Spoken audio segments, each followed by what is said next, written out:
media moment. Covers your story will be built from the ground up. Game, dominate. He's a motherfucker. The only motherfucker Jason Lee.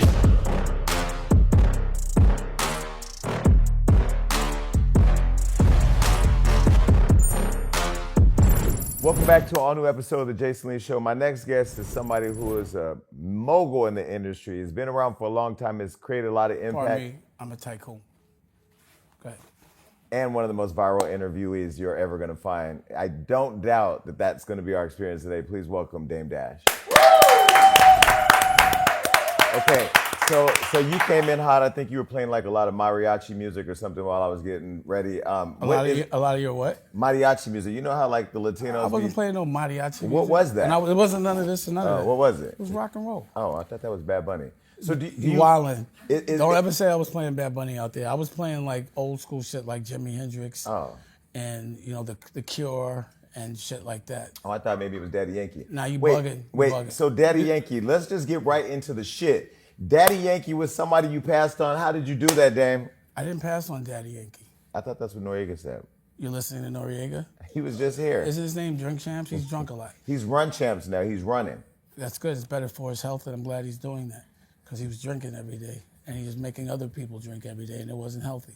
So what happened with Daddy Yankee was, again, I was the CEO, but you have to have collective sign off. So there was Lior, there was Jay-Z, there was me, there was Biggs. So I didn't get everyone's sign off. Of course, Daddy Yankee was in my house. Pause. I think I might even given him a Roc-A-Fella chain. He was at my crib downtown. Of course I wanted to put him out. Yeah. But they didn't believe in Nori. Jay didn't believe in Nori. It's so funny to me how, like, you know, Nori acts like he's his number one man now, and Nori couldn't even get a conversation with him. When the vote came down for Nori to be on Roc-A-Fella, Jay said no. And we overrid him. That's what happened, me and Biggs. And then when it came down to Daddy Yankee, again, I just don't think I couldn't get Lior's sign off. I couldn't get everyone's sign off. I think our budgets were, I had a lot of artists. And you could put out a certain amount. You know this in business. You make a plan, you have a budget delegated, blah, blah, blah. And they wouldn't, he wasn't in that budget and they wouldn't sign off on it. So I'm not the guy that's gonna say Jay didn't sign off because I don't want them to hate Jay. I would say Lior in a heartbeat, but they don't understand that. But why? Because you could throw the white boy out there? Because I don't give a fuck about Lior. Yeah. I never gave a fuck about Lior. Just like he never gave a fuck about us. And he still doesn't.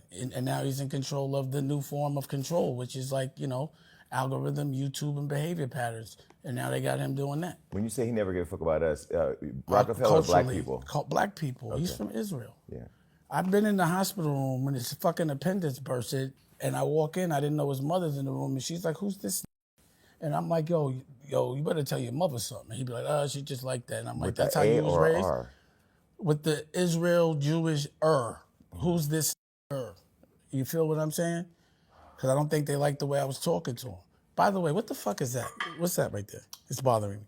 What, the eggplant? But yeah, why? Oh, we give that to people whose dicks leak on the internet. But that's, Pause for the whole show. You're not getting one of those. No, we don't even want, I'm like, what the fuck is that right there? Why am I even seeing that in my peripheral? But I know you're, That's an AO, by the way. That? Pause. But okay, for vegans, they can just say it's just our appreciation for vegetables. You crazy. Go ahead. Okay, wait. The reason why I hit that. But at least you know what? At least you're not. You know, to me, you're Charlamagne, right? And so am I going to get attacked now? Meaning you admit who you are, but he doesn't.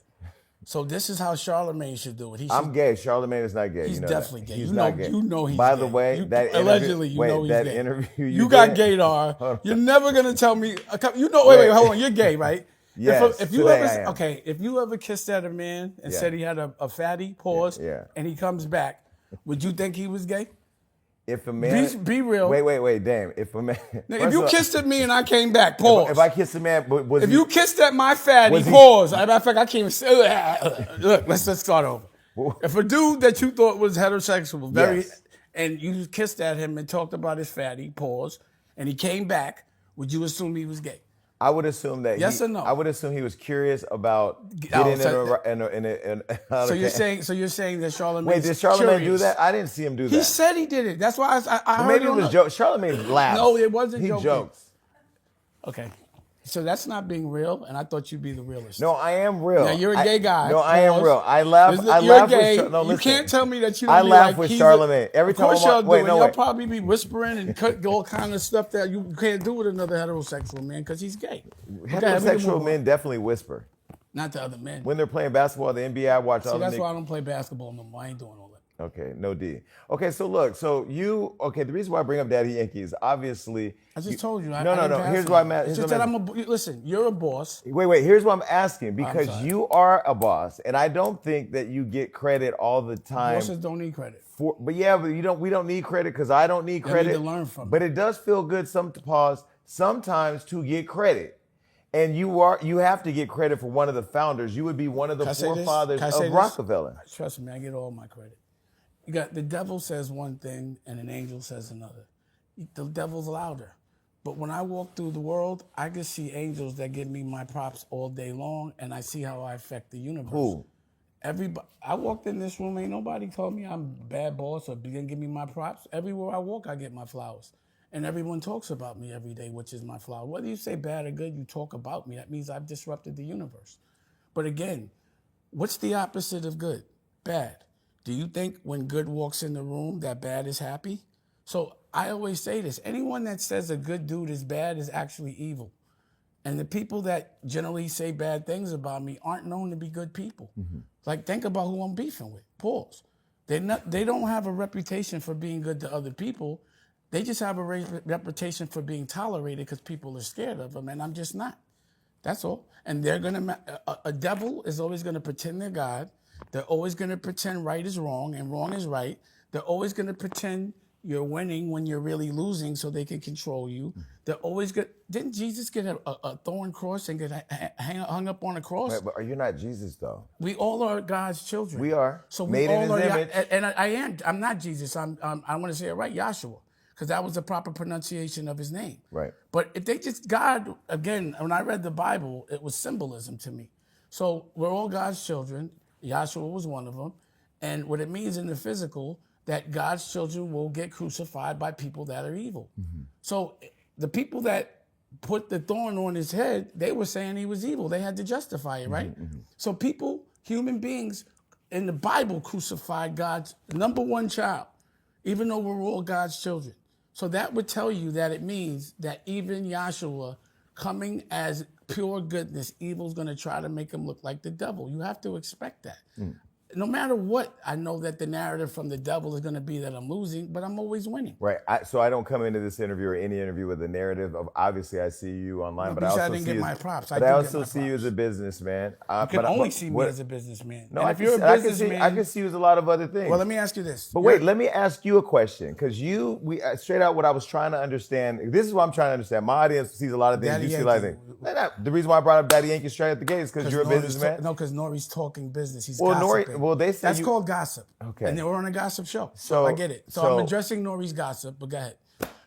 What do you want to talk about today? You want me to ask the questions I want to ask, or do you want to tell me what to ask? Because this is the show that the Jason Lee show is for me to ask the questions. So I'm asking you questions. Okay, I'm not Charlamagne. I don't want to sit up here for an hour and argue. I got other shit to do. You got other shit to do. Why do you consider me arguing with you? Well, because this is not a debate. It's called an interview. People ask questions, you answer questions. So here's a question. Okay, why is Jay-Z evil?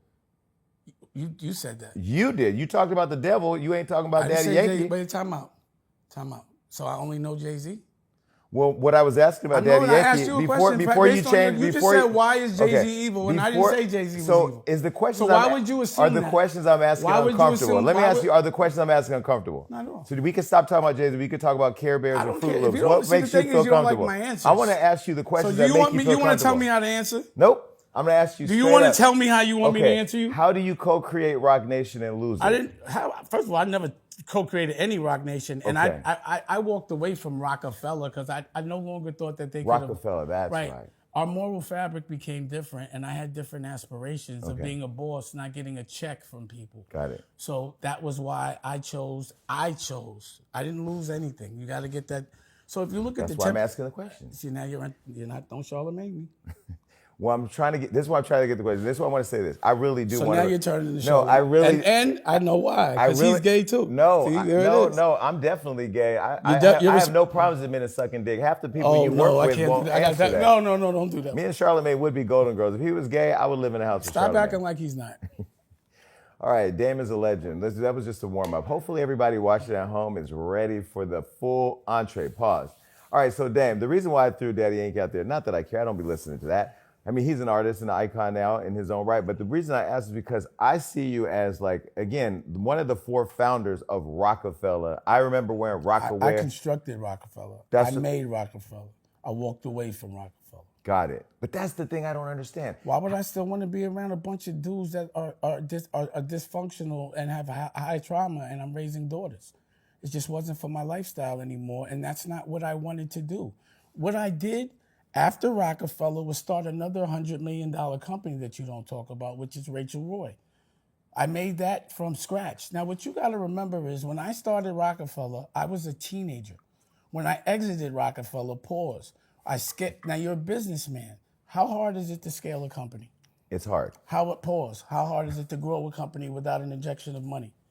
Very hard. So you make your money when some white man or another company gives you a check. Yep. Right. When's the last time you heard of a white man giving me a check? I haven't heard that. Exactly. So all you've seen me do is scale and grow with my own money, and people call me broke for it, and you're a businessman. You should know better. You should respect it more. The question to me is, how do you do it on your own for so long? How do you stay fresh, still live in houses, and still grow your company, and still pay all the bills? How do you scale? Yeah, and also beefing with everybody and everybody scrutinizing because you got to think, when you make money without someone giving you a check, do you make an announcement? No, you buy more cameras. Yeah. I don't take checks from a bunch of corporations, so I'm not controlled by anybody. Now. Exactly, but it's a license, right? It's licensed. Me and you both. It's Why licensed. do you think I'm here? We're gonna get to that. And think about we're gonna get to that. But then you see how difficult it is to get paid? Let me ask you. But see, if this is the way a boardroom meeting at Roc-A-Fella goes, why would somebody stay in business with you? You can't even talk to you. Because we were the biggest because you don't need to talk. You need to listen. I'm talking. This is a talk show. You need to listen. I'm listening. This is not a listening show. This is a talk show. I'm about to answer your question. Okay, get to the point. I'm trying to understand. As a fan, you're raising your voice to me. As a fan of hip hop, you're triggered. You're being gay. As a fan of Dame Dash, right now you're acting as an entrepreneur you're acting like Charlamagne gay. Who studies you? Let me finish. Charlamagne you didn't even let me finish. Let me land the plane. So you're impatient. You're gonna crash. You asked the question. Okay. And I'm going to answer. Okay. The reason why people would stay is because of our success. My method works. So when I talk, usually I'm architecting our future. I'm usually talking to people that don't know how to dream. Why would I listen to people that are influenced by the devil and look at things from a negative perspective? Who's influenced by the devil? Most of this world is. But either way, because money is to me, money is the devil and everyone's influenced by it. So let me just talk. So no, again, you didn't answer the question. So I'm going to tell you, usually what happens in a boardroom is people don't talk, the boss talks, and you listen and take notes. So there isn't a conversation, orders are given. So that's what happens. So usually when people interrupt in the boardroom, they get kicked the fuck out. Usually people that are children, because again, you have to remember, I was a teenager. Right. I was a teenager that got a record deal as a teenager. Most people don't get that as an adult. They didn't realize it wasn't the right way. Did it independently, got a bunch of other teenagers, and did it with kids, around adults that tried it their whole life. So how could you say my method is wrong?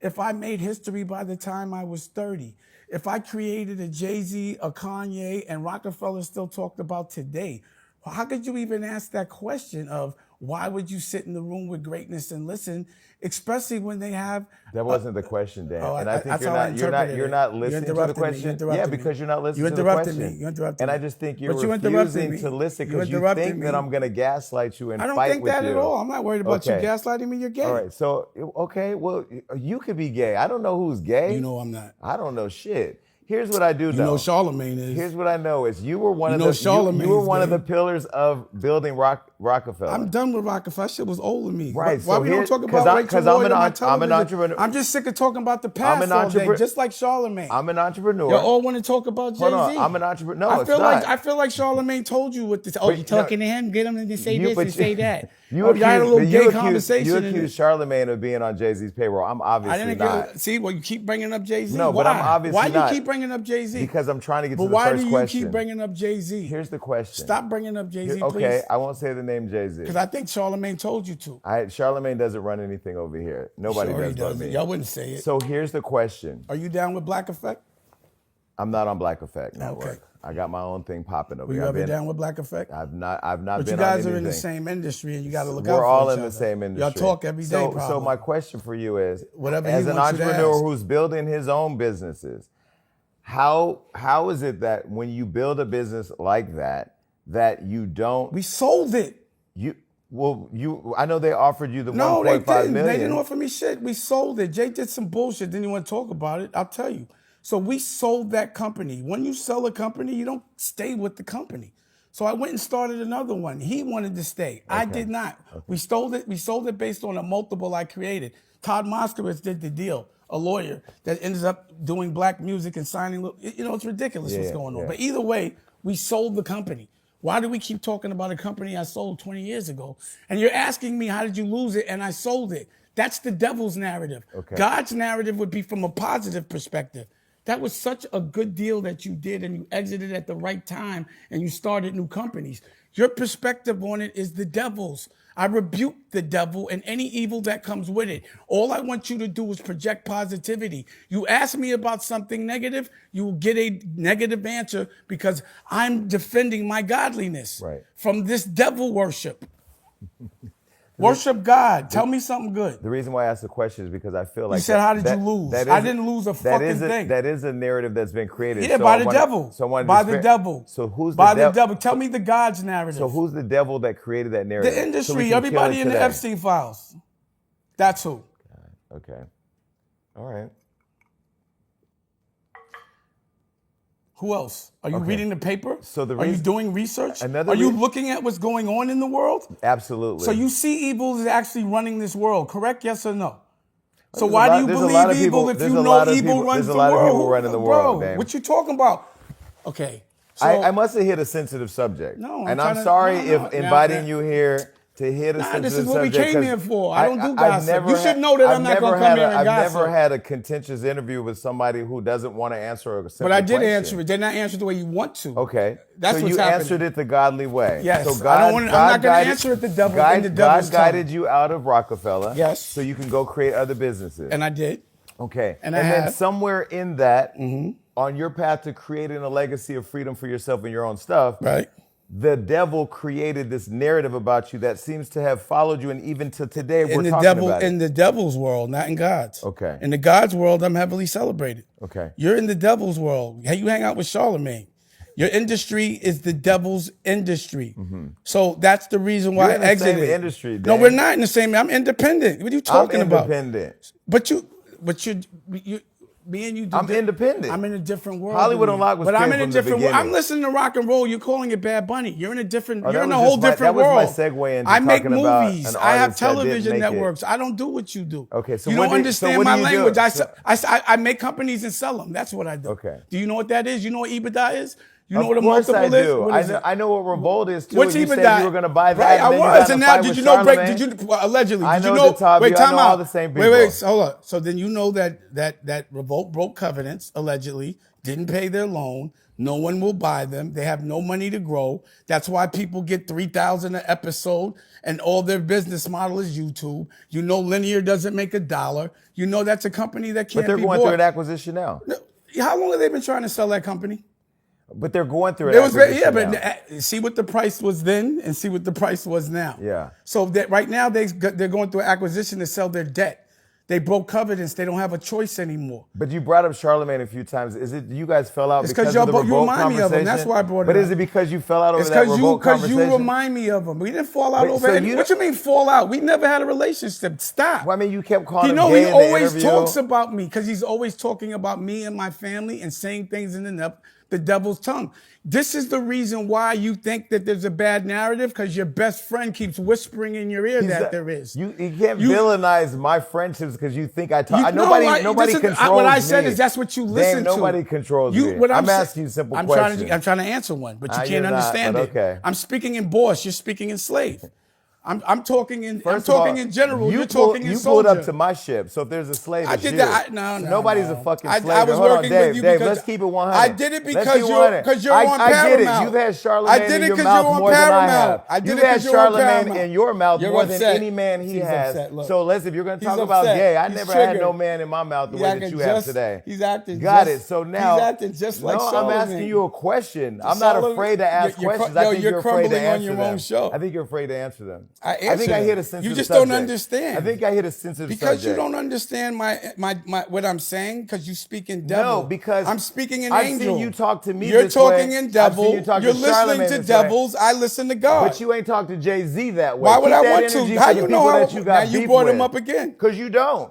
You can attack the gay guy. I'm not in his industry. We're not in the same industry. You can attack the gay guy. I'm not attacking You can attack the Charlamagne, the radio guy. That's fine. Now who's gaslighting now? Okay, I am. So now, so yeah, I'm gonna let you take a break, man. You see, there's no break.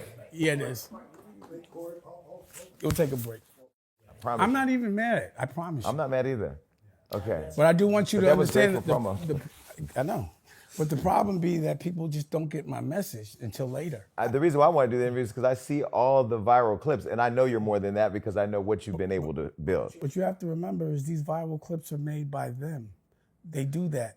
So you do know Charlamagne, pause. And the reason why I'm bringing him up is because he's the main voice that's every day putting a negative slant on what I'm doing. The reason why I'm here is you're with BET and Paramount, and so am I. And we did I have a project that I licensed to Paramount and BET. And I played this trailer that I'll play for you for Charlamagne. And did you hear him say that he saw a trailer on his show? No. Did you hear him announce that I have a deal? When he completely said I didn't, the Breakfast Club actually called BET to verify it and didn't announce it. So this is the reason why there's this narrative, because there's people like Charlamagne that'll say I have dirty sneakers on when they're new, that will say that they didn't see the trailer when they did, that will say I'm lying when I'm telling the truth. This is the reason why. So that was the reason why I just went through all of that just to say this. Yeah. That's the reason why. But on another note, Jay-Z is not like the thing is, y'all think that my career is based on Roc-A-Fella. That was 20 years ago. I've done so much more, so much bigger things. Like that was like the beginning of my life. It was one chapter, and there was so many other chapters that have affected this world besides that. But it seems like the only way they can stay relevant is by talking about me. And I don't understand why I'm the topic of conversation all the time. This shit was 20 years ago. Why am I still the topic of conversation if it's not to stay relevant? No one can stay relevant without me. So I just don't think that anyone will talk about Jay-Z or Roc-A-Fella if you don't bring up my name. Well, see, if you become a regular on the Jason Lee show, we're not going to ask all those things all the time, but you haven't been here. So we do have to ask for our audience the questions that they want to hear. That wasn't a personal attack on you. Yeah. That was me just telling you how I felt. I get it. So it wasn't meant to trigger you. It was meant I'm not triggered. Okay. It was meant to tell everyone that, bro, y'all gonna come up here and the people from the devil's demographic are only gonna clip up the stuff about Jay-Z. And then they're gonna say that I'm the one that's always talking about him. And that's where the issue comes in. Well, I think for me, I want to peek into a world that we never really get to see. You know the people that we're talking about more than we do, obviously. Right. So ask me some questions. Okay. So. But I'm not going to I'll tell you as much as I can without compromising my integrity and my moral fabric as a man. And I just, I don't love being chatty. If someone talks about me, then that opens the door for me to defend myself. And then when I start talking. If people would stop talking about me, then I would not have to defend myself. You understand that algorithm. So again, if people hear something, whether it's a lie or the truth, a certain amount of time, it becomes their truth. So that's why you have to stop certain things in the algorithm fast, because it's like, that's not the truth, and you don't want a lie to become a truth, which turns into an investigation by the feds. So go ahead. So in that narrative of passing Daddy Yankee, you were the vote that wanted him. There were other votes. So that just in the mindset of how you all made decisions, you all voted on whether or not how you move. That was how decisions were made. See, I don't know how businesses like that are structured in my business because I am independent. I'm the CEO. I make all the decisions. Yes, no, I want to do this or not, and then we execute. In that environment, it was the four of you that made the decision. So in this environment you're in right now, can you just snap your fingers and your shit's on BET? Or do they have to tell you when they put it on? It's my decision on whether or not I went to BET. It's not the question I asked, and you like people to answer your question. Well, I've had licensing deals at iHeart, That's Fox, not the question I asked. Hold on, I'm gonna give you the answer. I've had licensing deals everywhere, and we agree as a partner what time it airs, what day it airs, but I deliver the show that I want to air unedited. So that's been my deal everywhere I've gone. I don't know. That wasn't the question I asked. Okay. Well, the question I asked for you was how you all were structured. You're going to ignore my question and then get mad. Damn, it's obvious that the reason why is I want to make a point. I want to make a point. Just relax. Make your point, and then I'm going to ask the question I want. You can't just like tell me how to answer, and then if I ask you a question, you don't answer. Just negate it. That's the problem. But this experience is telling me a lot about what you see online and I don't what care you about hear. online. Obviously, that shit is you stupid. don't, because you came into a friendly environment. You won't let me talk. And you've created an environment you where won't it's let me pure talk. conflict for no reason. There is no conflict. What you want to talk about? Go ahead, talk about what you want to talk about. So what I was trying to explain to you is I know I'm working with BET, and I don't have control over when shit comes on. So the point I was making was when you're working with different, so it's me, it's Jay, there's Biggs, then there was the distribution. There's different things that determine what happens. Budgets, when there's a bunch of people, whether you're the CEO of your company or not, you might not be the CEO of the company you have a partnership with. So as a business person, you do know that nothing just snaps fingers in a corporation and you could just do it. So I had a like, you work with Paramount. It's so hard to work over there, moving stuff. You know, there's so many departments. It's the same thing for me. I was corporate, but the difference is I was outside. So you don't see Louis Carr, and no disrespect to him, but he's not like running around hanging out with the talent like that. Mm-hmm. I work with my talent to where they are accessible to me, where they get to talk to me. Lior, he's not running around letting Daddy Yankee come to his house, pause, and all that. We all became friends. So they get to talk to me. You don't get to talk to corporate. When you need, when they pay you, you know how hard it is to get paid corporate? You do know. Oh, I know. So you know net 30 turns into net 6 months, and there's nothing you can do. I get it. So you understand why if a bill's late, because corporate may be selling me net 30 and it comes in 100 and then they don't get paid. The bill still wants to be paid. They just say I'm broke. Yeah. So you should understand I this. get it.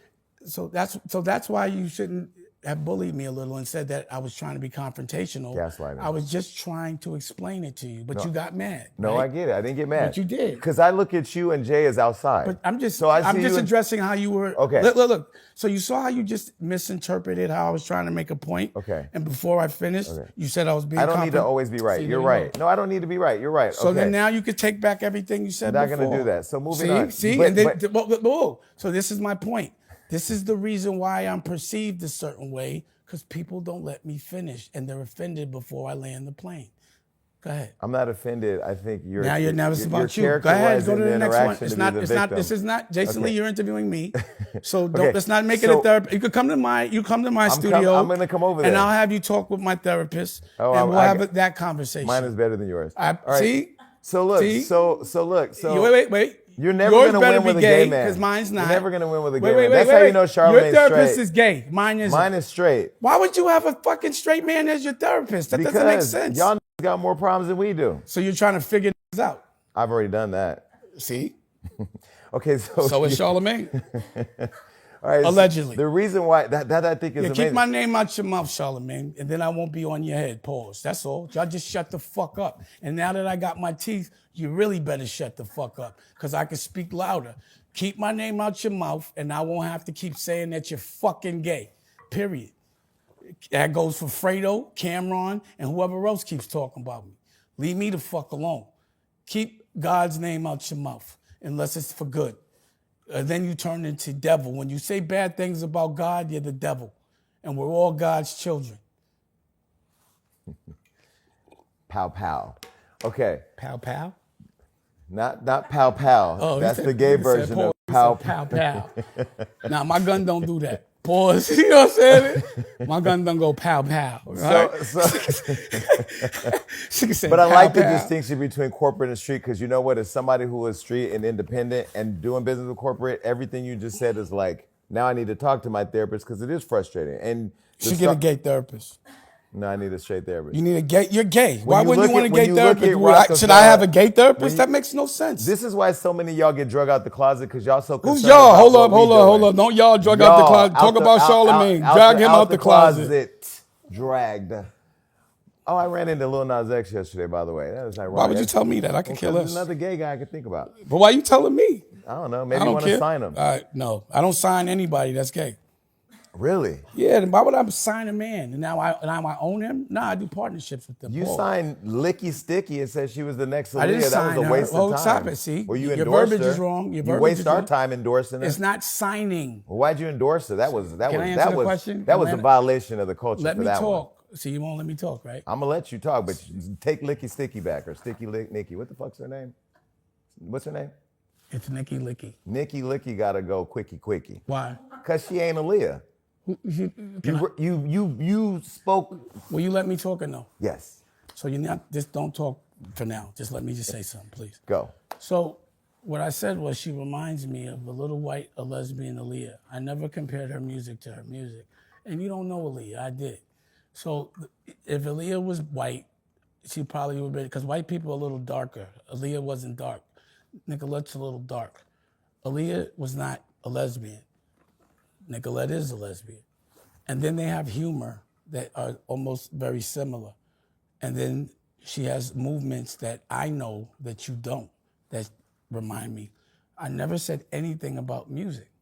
So that's such a racist and putting someone in a box kind of a thing. I could say what the fuck I want about Aaliyah. That was my girl. Y'all didn't know Aaliyah like that. How the fuck y'all gonna tell me how to celebrate Aaliyah? Every person and every woman that's around me, if I don't see an element of Aaliyah, I don't fuck with her. So every single girl around me, I'm gonna compare her to Aaliyah. Don't tell me how to give Aaliyah her props. You don't know my connection with Aaliyah or how we talk today, but I celebrate and worship Aaliyah and celebrate our love every day, and every woman around me loves that about me. If I don't see Aaliyah in a girl, I don't fuck with that girl. So don't tell me what to say about Aaliyah. How dare you say some shit like that? It's offensive to the queen. Every time I say her name, it's worship toward her. Fuck you mean? And I don't sign artists. I do partnerships with them. I don't own anybody. I never signed Jay-Z. So don't tell me, you don't understand certain business verbiage and you judge it, and that's the devil talking. Because it then becomes not the truth.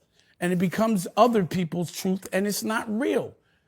You have to understand the business before you talk about it. You have to understand the person before you talk about it. You tell a man that's mourning over a woman he loves what to say about her, who he could compare her to. You don't know her. You didn't know her. None of y'all knew her. The fuck y'all talking about?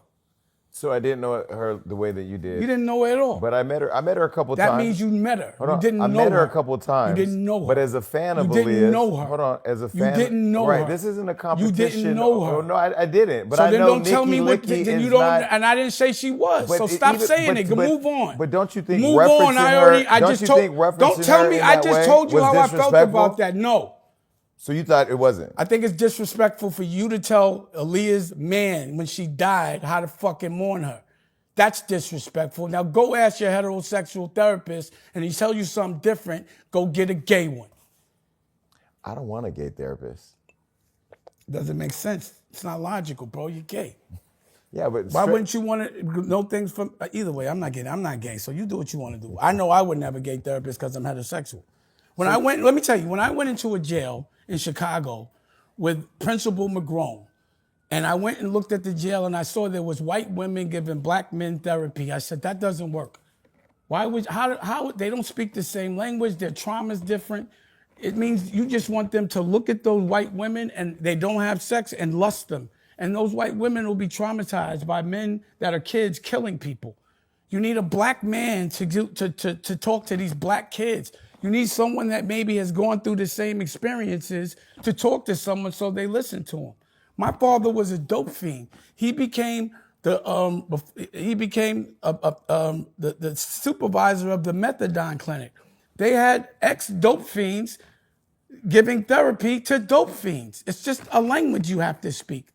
That's why therapy is all fucked up. Well, I think heterosexual, quote unquote, we can go on. I don't want to get canceled. Black men have a problem with gay people. Let's go to the next one. I have no problem with gay people. Y'all will market our music. We're talking about you have a show and everybody talks to you. I'm here. I get it. Wait. We've never had a problem. I always came to your show. We don't have one. So don't say that. Don't generalize me here. But I get to have my opinion like you. But now this is about you. It's about me. This is my interview. You're interviewing me. Well, when you say you won't now sign you're giving your opinions. Now you're going to need therapy. You won't sign a gay artist. I didn't say that.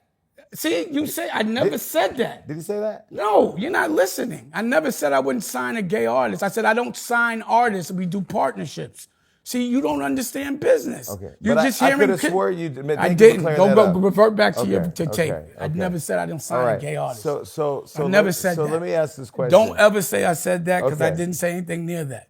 You didn't hear what I said. I went to you didn't even recognize and say you ran into a jail. So I can't ask you about Nicki Licky. I went to a jail I can't ask you about Jay-Z. And you go back to bullshit. Can't ask you about Jay-Z. Can't ask you about Nicki Licky. You already asked me about him 100 times. Okay. Well, here's 101. More Jay-Z. No. But you don't want to talk about the jail I ran up Memphis, in? You don't want to talk about I ran in a jail? And tried to save kids for therapy? Yeah, that doesn't even matter to you? We could talk about that, but that's not what I'm talking about right now. That's what should matter to you. That's what matters to God, not the devil. Okay. Is what I'm saving people, not hurting them. So you're the savior. You never talk about when I save people. Yeah. Okay. So let's talk about that. Fuck that Nicki Licky shit. Talk about when I ran into jail and made them give them real therapy. We don't talk about that. That's not what y'all want to talk about. What kind of dumb shit is that? And then you want me to listen to you? Listen, there's a cycle of a recidivism rate that we should be talking about. And the way they treating these kids, we don't see in jails. We're talking and being distracted by bullshit. There's a lot of things that need to be fixed out there, and worrying about the wrong shit is just a distraction. I got a lot of work to do. I got a lot of people to save. You obviously don't care. Because if I'm telling you I ran up in a jail in Chicago, and the environment is a certain way, and you don't say, hold up, you ran up into a jail? Then you got an issue. And you need to reflect. Yeah. Well, and you ask your therapist if I'm wrong. I think. Now that's why I'm triggered. You ran up in a jail. I ran for office. So you don't know what I'm doing. You don't know what I'm doing. So then you should really appreciate that because I ran up in a jail with a senator. Because I got laws passed. Your screaming doesn't change the conversation. But it does change the narrative. It doesn't. I'm screaming about my actions. It doesn't change the questions. It doesn't make them go away. No, you're wrong. It doesn't change the course of where I want to go in the interview. You don't want people to be influenced. So why don't you teach people how to pass a law? Have you ever taught on this show how to pass a law? Questions. Did you teach them how to run for office? Okay. Don't you think that's what we should be talking about? It's obvious that Dame doesn't feel comfortable with the questions I want to ask. No, you don't feel comfortable with my answers. He doesn't feel comfortable don't label with me. I'm right here. Dame questions. does feel comfortable. As soon as I ask a question, it's Charlamagne the God. As soon as I ask a question, it's all the haters. They're gay questions. It's the devil. They're gay questions. What is the question? Everything. These are gay questions. Everything coming in and out my mouth is gay, Dame. Accept it. You're on a gay man show. You're on a gay man show. And you're talking to a man, so you should accept the man's answers. And I'm a man answers. too. You ain't gonna make me say some gay shit. I'm not doing that. It ain't been a sat in that seat that made me less of a man than I was when I got here. Now you're triggered. So no, I'm asking questions, but I can't ask because you don't want me to ask. Because they're not gossipy enough. Okay, my answers aren't gossipy enough. No, that's not true. They're not stupid enough for you. Okay, I'm not speaking in devil and slave and stupid distractions. I'm talking in direct. Let's evolve and get better.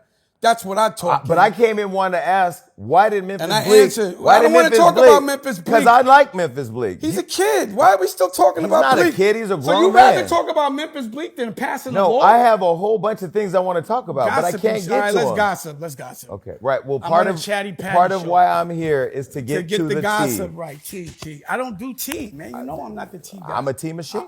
Pause. I only drink iced tea. Pause. I don't do the other tea. It can be cold. You don't want me to teach on this show. I do. I'll just do gossip. I'll go gossip. Let's go gossip. I'm literally intrigued. He wants to go gossip. But you have to still, you promise you got to come to my studio so I can teach you some things. I'm going to come to your studio and I'm not going to be afraid of shit you ask me. Good.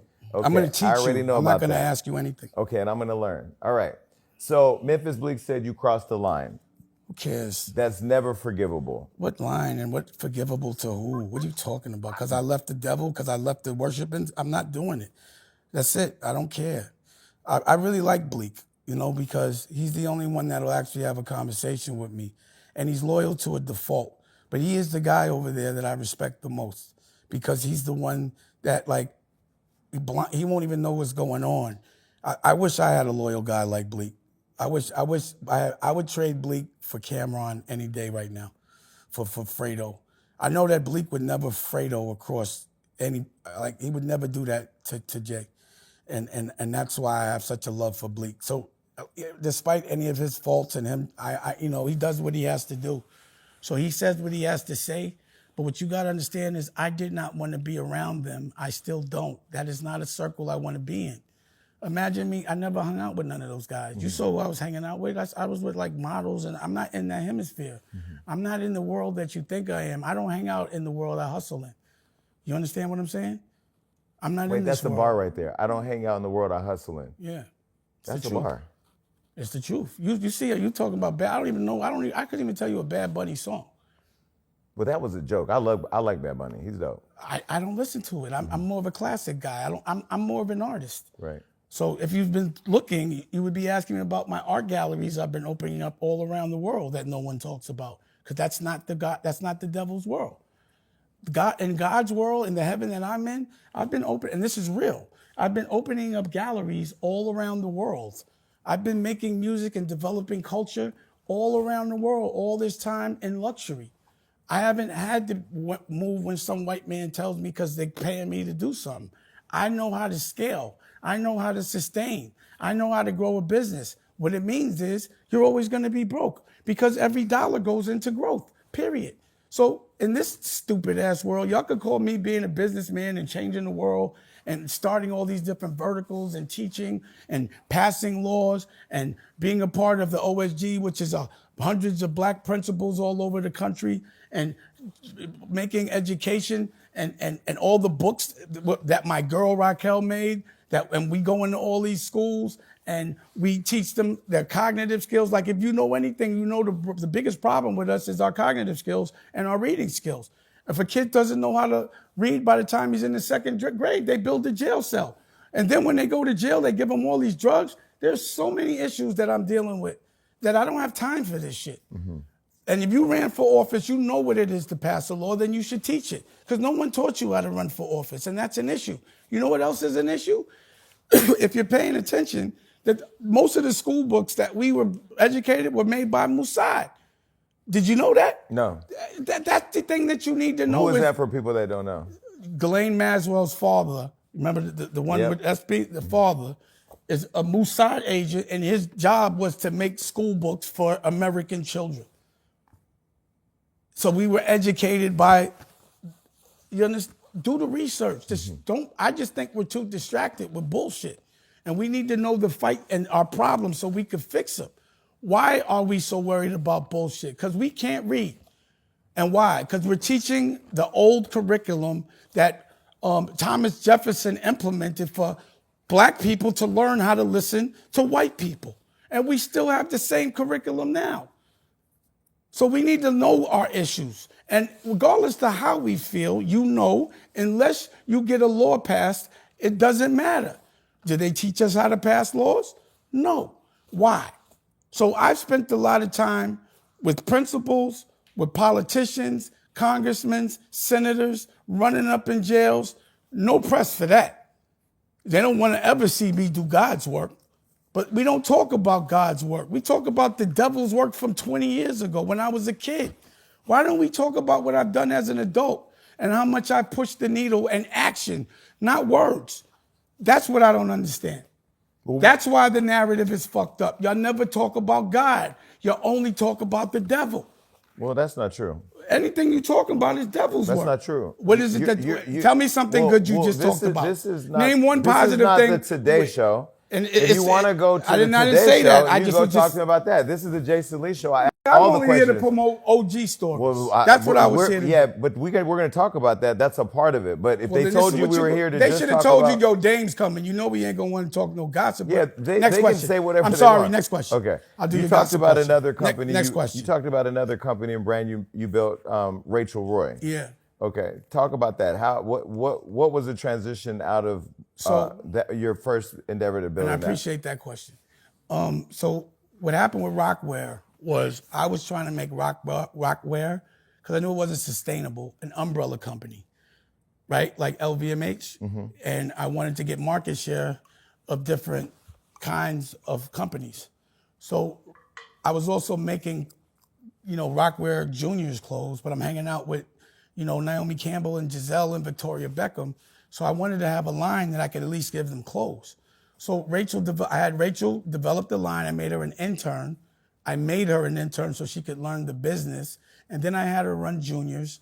And then we started to create Rachel Roy. But when you make a designer line, you have to take loss for a while before you can gain. You have to build the brand. It takes 10 years. It's a whole nother monster there. And we started to sustain losses at Rockwear. And then when we made, they made me follow this trend because Jay was wearing these dress shirts with the cufflinks.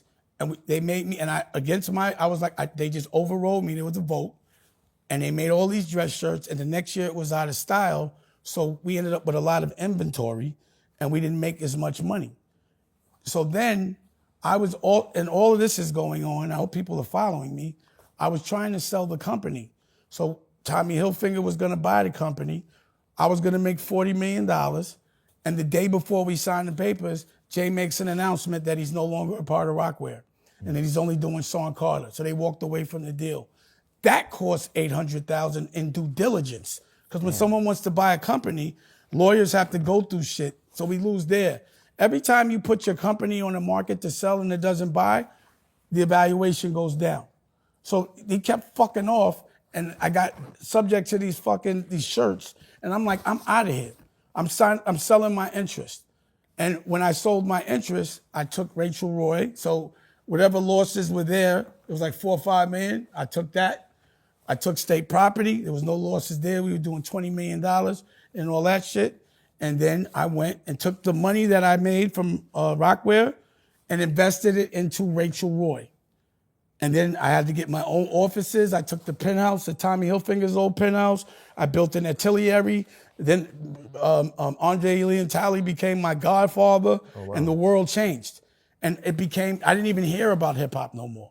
No one was in fashion. I didn't have to see none of those people. Was it white women buying Rachel Roy? It was all women. It was all women. What happened was Rachel, and if you remember, Oprah Winfrey put Rachel on Oprah, and then I was able to put some pieces on, like, I just knew how to do product placement because of my friends in those circles. You understand what I'm saying? Mm-hmm. I knew Anna Wintour. I know Anna Wintour. So I was getting advised by the right people in fashion, and I was in the right rooms. That's why I know Donald Trump. I know all of them because that was the fashion circle, was the 1%ers. So I know everybody in that world. You understand what I'm saying? Harvey Weinstein's kids are named Dash and India. Deshani or India. Rachel's friends with all of them. Mm-hmm. And I just left that world when we got divorced. Mm-hmm. But yes, I had to lose. When you build a brand, you got to lose money. Anyway, so what was happening was we got into Bergdorf Goodman. And you can't grow a business when it's designer because Bergdorf Goodman is only one store. So to grow a business, you have to go into Macy's. To go into Macy's, you have to pay for everything, and the margins are only 3%. So I had to go get a partner so that I could sustain those losses, give scale, but I lost control of the business. And I wouldn't do that again. And then it was a war, it was a lot that went with that, but yes, it became a $100 million business. But I did that, but did no you one lose talks control about it. because you brought in other finances? Yes, that's why I said, that's why I won't take another injection of money, because you lose control of your business. And if you read the paper, all the war that was me doing it. So she's the face of the company, but I'm behind the scenes banging it out, but nobody knows. And a lot of businesses that are out there today that well, a couple, I've been behind the scenes hitting them. Because if you see creative things happening, you might not, like, he doesn't know how to do that. Yeah, that was me that told him how to do it. So I don't tell everybody's business. I don't tell everybody I work with. I was able to leave this business because it's petty. I'm able to be an artist, open up art galleries, pass laws, work with schools, and also work with the people I want. So right now, what I'm doing is my version of the Soho House. We finally got this hotel in Chicago. It's members only. That's with Taylor Bennett, right? He's one of the members. Okay. But he's the one that came and taped everything. Okay. But when I went over there, we were redoing the lobby because we want to open the secret party June 12th.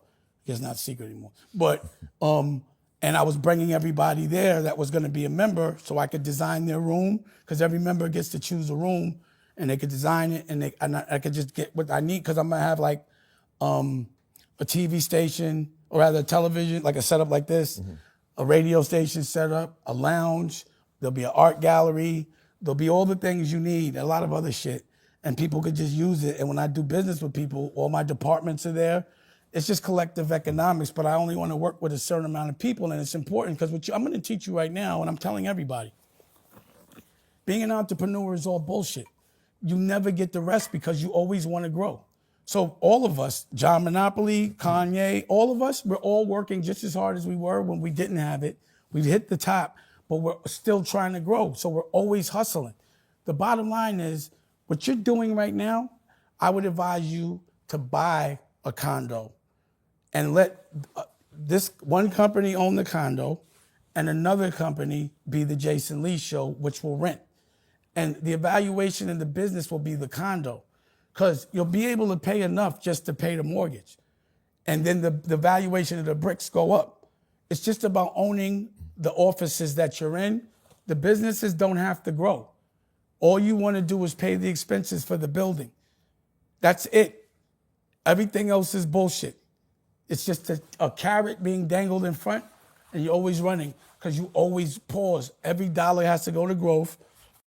But just like Revolt, which was never, ever a company that was funded on its own, it always had $100 million, allegedly, and this is me doing due diligence. Well, you can do the due diligence. They have big money behind them.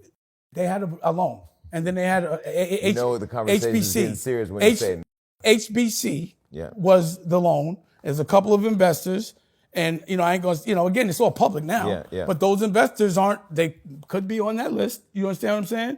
And that's why nobody will touch that company, because they wanted a multiple of 10. The multiple in TV is 4. It's not buyable at 10. You know what that means, a multiple? It means 10 years of your profit given up front. But your audience doesn't. Yeah, they don't. So that's the reason why I get this narrative, because I'm a businessman that people see. You don't usually see the businessman. The businessman doesn't usually want the rest of the world to learn. And that's the reason why the devil is mad, because I teach. Well, the reason why I was asking you the questions earlier wasn't necessarily to get into the weeds of the whole Jay-Z thing. It's the fact that you and Jay are street. You're us, your culture. At least that's how we see you. And so when you talk about corporate and then I'm outside, that's the distinction I think people aren't getting, because... But I'm not outside. Well, you were back in the day. I was, in terms of like your finger was on the pulse of everything popping. I was outside. I was with my artists. I'm the one that was fighting with them physically. Mm-hmm. So we was fighting. Like, you hear the stories. You never seen a businessman do that. You never seen or heard of Elon Musk jumping around, punching in the face for his workers, the people that work with him. Mm-hmm. You never seen him on the front line building a car with them. He's giving orders. I wasn't giving orders. I was doing the orders I was given because no one else would do it. I was jumping on the stage with Jay-Z because he was boring. Mm-hmm. I was directing everyone's videos because no one was doing shit. Mm-hmm. I did everything. So you were the sauce. I was okay. So after I left Rockware, is it still here? After I left Roc-A-Fella, is it still here? Name one company I left that's still here now. Mm-hmm. That's why I'm like, how did I walk away from it? When I walked away, you should say to them, Why would you walk away from the best businessman in the world? But here's the deal. All of us, like me, even me, as I feel like I'm somewhat of an insider, I'm not.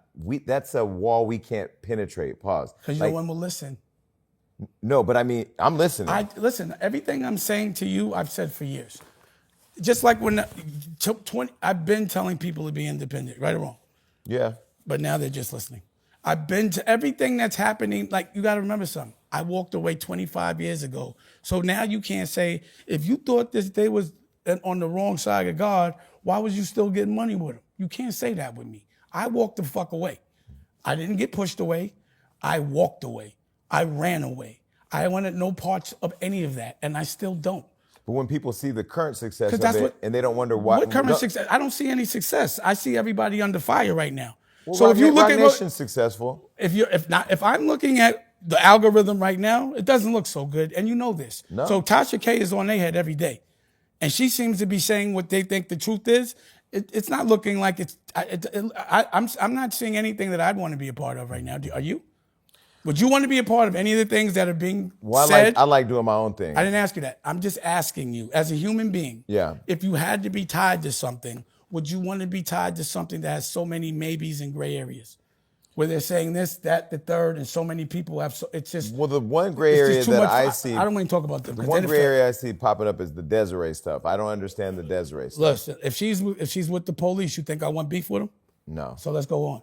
Okay. I don't need no problems with the feds. Let's go. So let's move. Was Rachel Roy, was she Becky with the good hair? Personally, I don't know. What I know is that she would never, my understanding of it, because I know Rachel, she just said something at the wrong time because she's like socially not there. She doesn't understand what's going on. Mm-hmm. So I was divorced years after what was said. If that was, I'd be like, damn, why would they do that?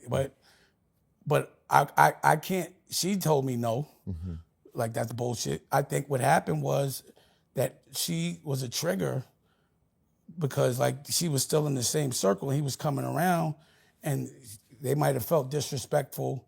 And that would be disrespectful if they're talking or anything, and that could have happened. You know what I mean? Like I've heard that, but like Rachel would never like tell me. We don't even really talk. We co-parent in a way that I would prefer was different. But her and I have drawn that line years ago. So I personally don't think so. But and Rachel, from what I heard, but again, if it did, that would be some dumb shit. And if that was the case, that would make homegirl, whoever was married, look very weak if they knew that and continued to ride out.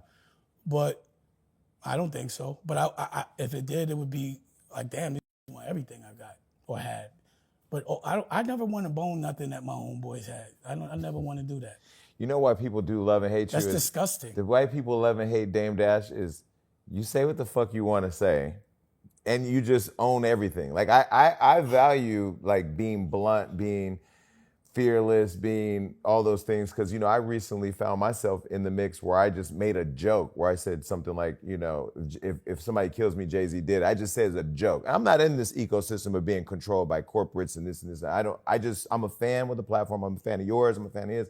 I'm a fan of everybody. So I say things and it set off an experience I had never witnessed before. So I really don't understand what that dynamic is over there. That's why I feel like you're the only one that knows as like a historical encyclopedia of culture, like how is the wiring?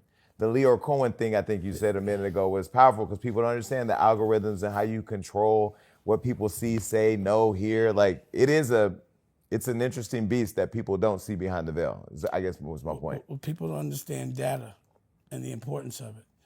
Data is the biggest form of defense for the government. So basically, to me, all this data aggregation, because no one's made any money streaming. Do you know anybody that has? I know the streamers are making money. They're getting paid. Yeah. And those are sponsors. Have you seen anyone exit this business based on? I don't know anybody that says they exited. No one's with made any money. 500 It's all bullshit. That's why I was like, bro, just own the building, man. I've been trying this shit. It's too many. It's just a lot with it. But it's about the aggregation of data, behavior patterns. When you know what people are going to do before they do it, you could it's like having an almanac of the future. And they got all that data, and we have none. And people won't understand it now, but they will in a couple of years, how important data is and what we give people that we don't own. And that's the reason why I had to get my own network, is so I could get my own data. But it's not for the money, because I haven't seen anybody make any money from it. But I'm gonna own the buildings that I'm working in for sure. And that's my suggestion to you. This is a great scenario here. I don't know how much you pay, but buy the shit. Or go flip in a bad fucking neighborhood and turn it out by doing culture, and then the evaluation of the bricks go up. So now that I've learned and been around the world twice and done every business you could do, and I'm still here fucking busting my ass, pause, because I always want to take over the world. I'm saying, while you taking over the world, own the bricks you take over the world in, and to fall back on that. If I had have understood that years ago when I had other people's cash flow like I did, it would have all went to owning everything, the bricks, and then I would have been able to leverage those bricks. So once you need to grow, you could get a loan against the bricks if you own them. And that's how you stay independent. The question is how to stay sucker free, how to scale and grow without taking a loan from the devil and being controlled and breaking covenants and losing your company. You know, you saw what happened to Slutty Vegan, and she did great. Like that was her first business, and again, bankruptcy is a tool of business, and people don't even know that. They think it's a tool to be ashamed of, and for her to get to that level and that quick I was always so impressed with her business acumen, because I'm like, you did so much, you got with these people. Of course you got to learn. But I was lucky enough to learn when I was a teenager how to do it better, so that I'm not on a treadmill, running, not losing weight, not going nowhere. And now I'm trying to teach. I'm telling you, it's all bullshit. Fuck the clothing line, own the factory. But I saw when Slutty Vegan, I saw when Pinky filed, she told her story recently on Housewives of Atlanta about how she filed, restructured, brought it back. You filed for Chapter 7. People don't even know the difference between Chapter 7 and Chapter 11. But she did a Chapter what? I thought it was a Chapter 11 based on how she explained it. So that just means you just get a chance to fucking pay the bills back. They just freeze everything. You don't lose anything, and just put you on a payment plan. But when you filed the Chapter 7, was that to eliminate clearing everything? No, that was because and allegedly, that lawyer, Chris Brown, and his alleged conspirators, till this day, even after, they keep hitting me with lawsuits. And every time you get a lawsuit, I got a lawyer up. And every that time, can cost $40,000, $50,000. You know, just now with Paramount, he sends a letter to Paramount. It stopped all my staff or the Dash Group staff getting paid for like 2 months. Really? Because he sends a letter saying I owe him money, and it's just every corporate. You know how corporate is. They shut the fuck down, and that means one department is legal in Texas and other ones in Arizona, and to get it just fucks shit up. So knowing that I'm doing all these businesses, I'm like, because I haven't done a business in my name. All my businesses are for my family. So I'm not putting a business in my name, they're for my family. So there's nothing to collect. And the only thing that was there was something I wasn't making money off of, something that I felt was evil. So I was like, auction that shit. But I'm like, file, so he could stop. And you know what? I think I got to refile, because he keeps suing me. I have another lawsuit in LA with him and Josh Weber, allegedly, for $10 million for defamation on the Breakfast Club. He includes the Dash Group. They just continue. I've never seen anything like this. So I have like lawyers that are obsessed with me, allegedly, or they're. Thank you for the heavy on the allegedly. I'm heavy on the get suedly. Yeah. I get sued every day. That's why I file. Yeah. So I'm not even playing. So does that then, for educating the audience, does that then shut down all of that? Yeah. Didn't 50 Cent file against you? No, he filed he filed chapter. Chapter. I think he did a Chapter 4. That's what made me start paying attention to it, because I'm like, how can he do that shit and keep popping shit every day? While he was, I'm like, that can't be legal. So then I had to look, and I was like, damn. And then I was looking at Donald Trump, like, yo, I'm a fool. File this shit. It costs less than the legal fees. Yeah. I don't give a fuck about what Charlamagne say. Because I did the interview, and for black people, to bankruptcy shame someone black is the worst thing we could do, because we really need to use that as a tool when we need a break. No, I filed a Chapter 11 years ago. Years ago, because I had bought my first house. And this is before entertainment. So you filed. Years ago. And nobody knew. Well, this is before I was even who I am. But I'm saying now, yeah. But when I file, it's headlines. Yeah. Well, I filed because I bought my first house. I didn't know what a balloon payment was. Right. Balloon payment was so crazy I couldn't afford it. I was raising my brother at the time, was falling behind on payments, and it was like, you're gonna lose your house in foreclosure. I got foreclosed on. So I filed my people were like, file a Chapter 11, save your house, come up with a payment plan. Right. It was easy. It wasn't until years later somebody said, "Oh, he's filed for bankruptcy." I'm like, so yeah, what? and I saved my house and I restructured my loan and then I paid it off. So it's smart. It was very smart. But when I do it, well, you know, I'm not saying Charlamagne. I'll just say it's. I didn't hear you saying, "Nah, that's filed." When they were saying Dame filed, you weren't like, "That's not a bad thing." No, but that's why I'm asking you for educational purposes because well, you I could did have see- educated him. You just did. But I think you did in a way, like you said, you outside the street. People do listen. But you have a Charlamagne, to us in a different way. Right? But a Charlamagne and them that's saying it's a bad thing makes it still. Do you think Charlamagne hates you? I think he's paid to do what what he's told to do. Like, because you got to think about Charlamagne allegedly has rapes and all type of shit on his jacket. Allegedly. No, now you look, does he not? But he still, no one canceled him for that shit. Who is he to speak?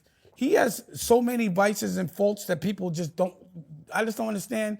So my point is, if someone was on the radio saying this every day at 9 o'clock that he shouldn't be able to talk because he's been accused of rape, then he probably wouldn't be able to work. So with them knowing that exposure, why would they still put him there? He has a lot of exposure. So to me, I just think he's paid to do what he said. I just think he's paid to do what he's told. He's a mouthpiece for them. Pause. Black Effect, let's do business, allegedly, is partners with iHeart, right? So all that's happening is they're getting them these ads, but who's getting all the data? iHeart. Who's his partner? iHeart.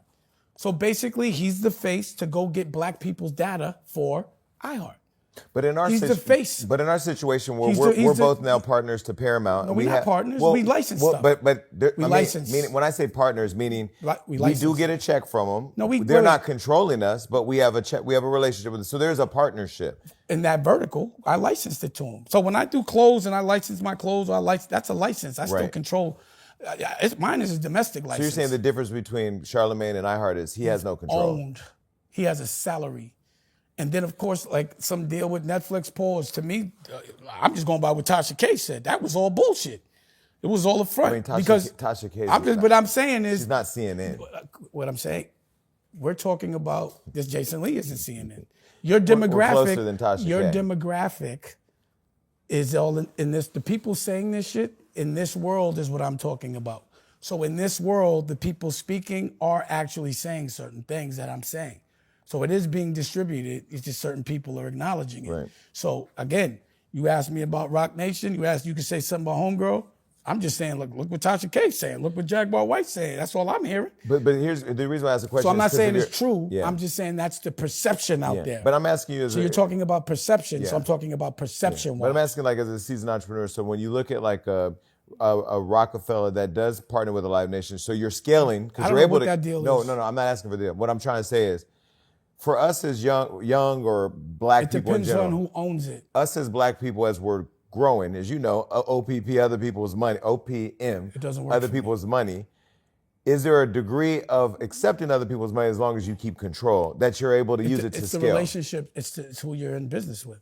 So I'm in business with people. They're just not the devil.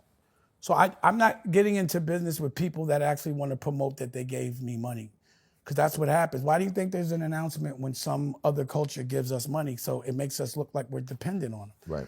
They give us a big check to be an employee. So just logically speaking, how is it a big deal for a billionaire to have a job at the NFL? That's not a big deal for a billionaire. Why would that be even an announcement? You understand what I'm saying? It's just a job. You get paid to do a job. I don't get paid to do a job. I might license my stuff, but no one gives me a salary and tells me when to wake up, what date to go anywhere, or any of those things. Within our contracts, like you said, agreements, we have our boundaries. You make your boundaries within your agreements. That's not what these people have. You understand? Like the money that I'm doing and that I'm making in this deal, it's not enough to fund my business. It's not even enough to fund the TV show. I ended up losing money, but I own it. You understand what I'm saying? I pay for it, then I license it. My first check came after I handed in 3 episodes. You understand what I'm saying? It wasn't to pay me. It was them renting my stuff. That's what it was. It's a licensing deal. So that's a different dynamic. Even the deal that I had with Def Jam was a different dynamic than they had ever seen. They're used to people having artist deals. They don't know how to deal with me. A young kid that's an actual partner with them, they're thinking I'm a manager or some dumb shit. It's just that I don't look like what I am. I don't look like the genius or the angel that I am. Mm-hmm. That's not how God comes. You have to pause, figure out God. And by the way, I've had this epiphany. God doesn't give you direct messages. The way God communicates is you have to figure out life, right? Who else does that? Women. Women don't tell you shit. You got to figure them out. It's a godly way. What creates life? Women. Mm-hmm. So if God was betrayed by the devil would be betraying him by pretending he was God. That's what man does all day. Man pretends they run the world. But women should run the world because they're the closest thing to God in the way they communicate. So before I say he or she, I don't care. I don't trust men. Mm-hmm. I think God's a woman. Why you think so many men want to act like women? What you pointing at me for? I don't act like a woman. You fuck with dudes. That's a but I'm more than a lot of you roll with. Let me tell you something. Y'all have friends that suck dick and don't even know. But why would a want to suck I don't know why they do. You got to ask your friends. Why you got to ask your friends. But when why you don't like girls? Wait. You're assuming, but for you to point at me, hold on. You always get mad. I'm not mad. I'm just. I want to know why you a man that doesn't like girls. Challenge your theory that a gay man is less than a man. Why don't I didn't say less? No, but when you pointed at, let me ask you a question. Let me ask you a question. It doesn't matter. All right, let me ask you a question so I can understand. Ask a question. Let me understand. But let's level set. Do you think a gay man is less than a man? Not at all. I just think a gay man has sex with other men, and I just don't know why. If there's women, why are you more attracted to men than women? I'm just asking. Why are there men wearing Timbs in the hood that are straight sucking dick? I don't know. Why all that exists. It's an ecosystem of people being whatever they want to be. But people are free to be who without. We're not living in. But we're not living in a world. You know what the problem is when someone asks you a question, you act attacked. No, I'm asking a question so I can understand. Right, and I'm giving you the answer. No, you're acting attacked. I'm giving you the answer. It's triggering you. Forget it. Well, you just have to see how you set up the question. We'll play this back later. No, because because you're gonna make it sound a certain way. I'm curious to know. Because this is my thing, right? Game, there's been a few homophobic undertones. I'm not homophobic now. See, that's that. No. If I was homophobic, I wouldn't be next to you. I wouldn't invite you to my studio. I'm not saying you're homophobic. I don't give a fuck about none of that. I'm not saying you're homophobic. None of that bothers me. I'm not saying you're homophobic. None of that bothers me. I just wanted to ask a question. This is what I said. Okay, what's the question? I said that women are godly. Okay. To the extent that sometimes men want to act like women because they're so close to God. Well, then you went like this.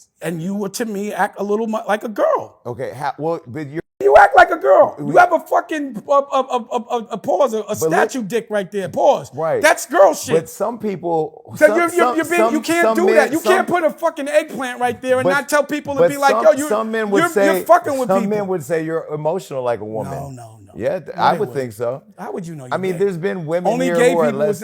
Don't say that. That's not true. No, they don't. You wouldn't know you're gay. Okay. You're talking. You're saying it from a gay man's perspective. Yeah. Right.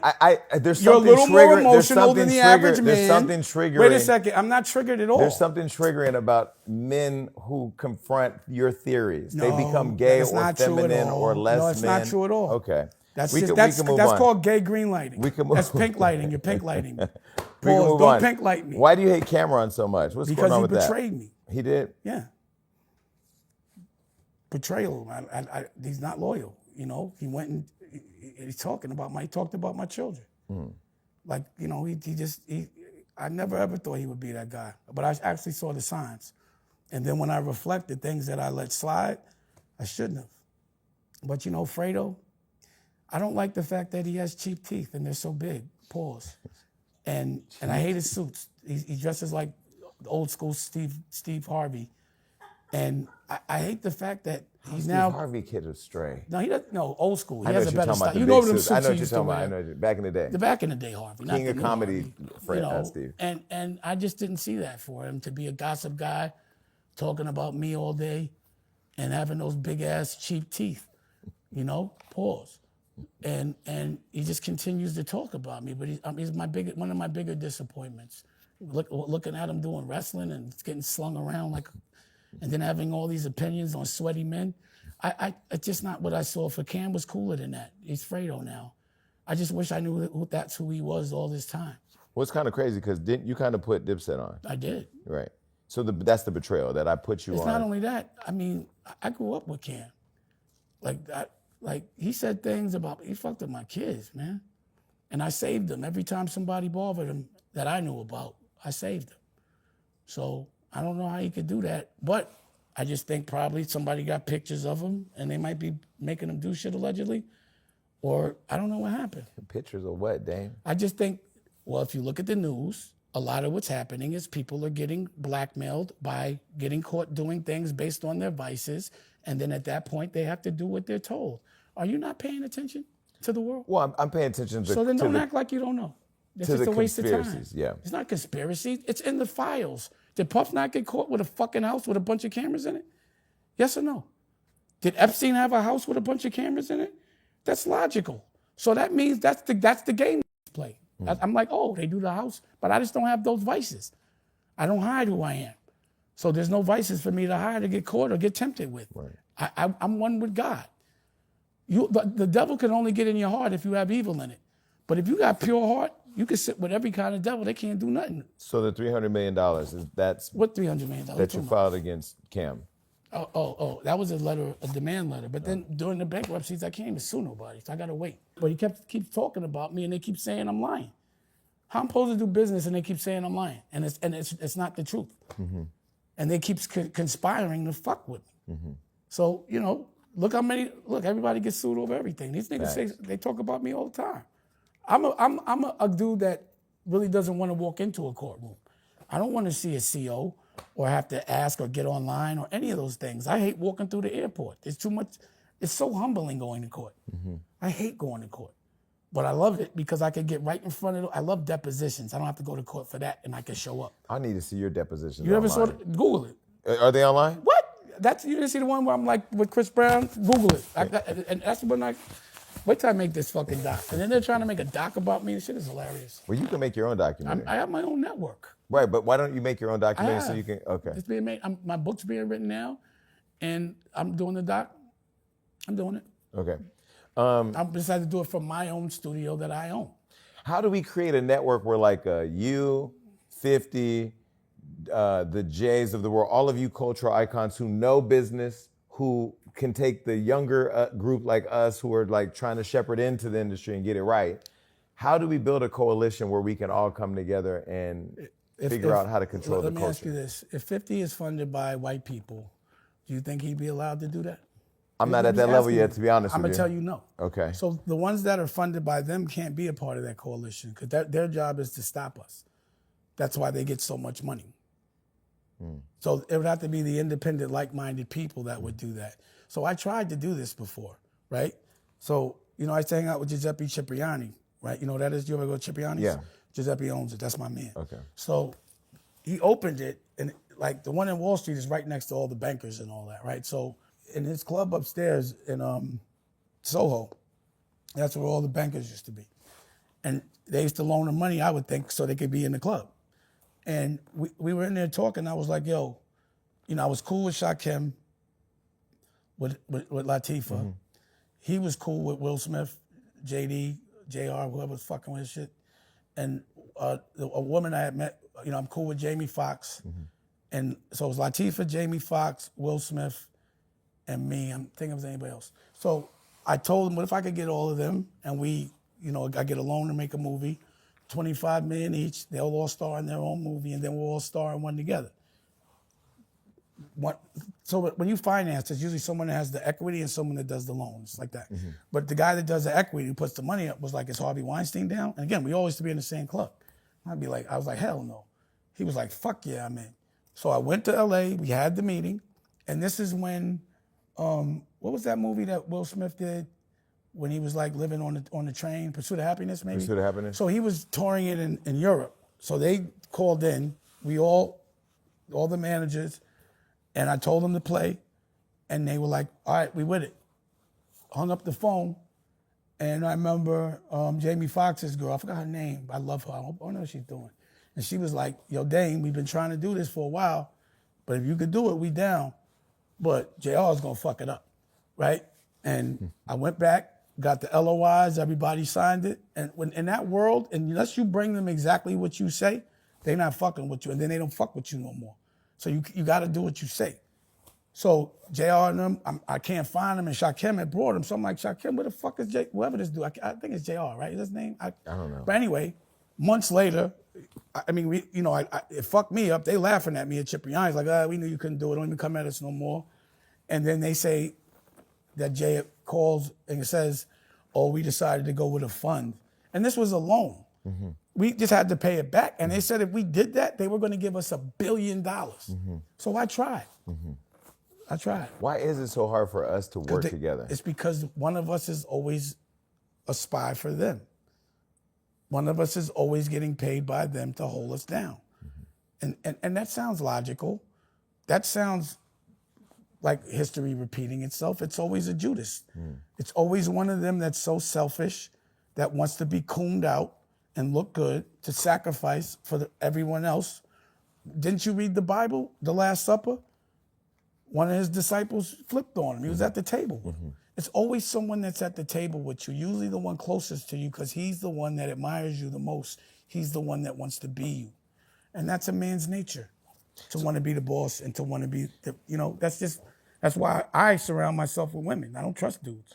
Okay, let's get into the new series over at BET, because I went over and joined the creator studios with BET. You mentioned Louis Carr, new CEO over there who's killing it. You're now over there at BET. And he should have been the CEO. He does the sales. He's the money guy. He's the money guy. And he almost he's like us, but he also... Well, here it is. When I was trying to buy Revolt, that's who I would have got to do the sales. Mm-hmm. So I wasn't going to buy, but we were talking about it. But you could ask him. He'll know. Mm-hmm. He knows. So when I was trying to buy I would always call him for advice. And I was trying to buy Afro TV, and he was like, man, I don't want to say nothing, but it was like they didn't have enough subscribers for him to scale it. Right. So I wouldn't make a move unless he would say, nah, because, he's the only person that's been able, him and Ray, but him, to get $400 or $500 million worth of ads for linear ads for the last, 30 years? He basically made BET. Mm-hmm. So to me, whenever I had an issue with BET, I would go to the ad department, because I'd be like, I'm pulling all my shit, all my ads, if y'all gonna fuck me over. Right. So he should have it's always logical for him to be the boss. You know what I'm saying? So I'm like, yeah, now, and he's real black and shit. He got the Waymakers, little afro and shit. You know what I mean? He's like a real... But he's smooth like Billy D, though. Yeah, that's what I'm saying. That's what you need. Yeah. Because, no disrespect to Scott, but he's like a banker, a lawyer. He's a lawyer. Yeah.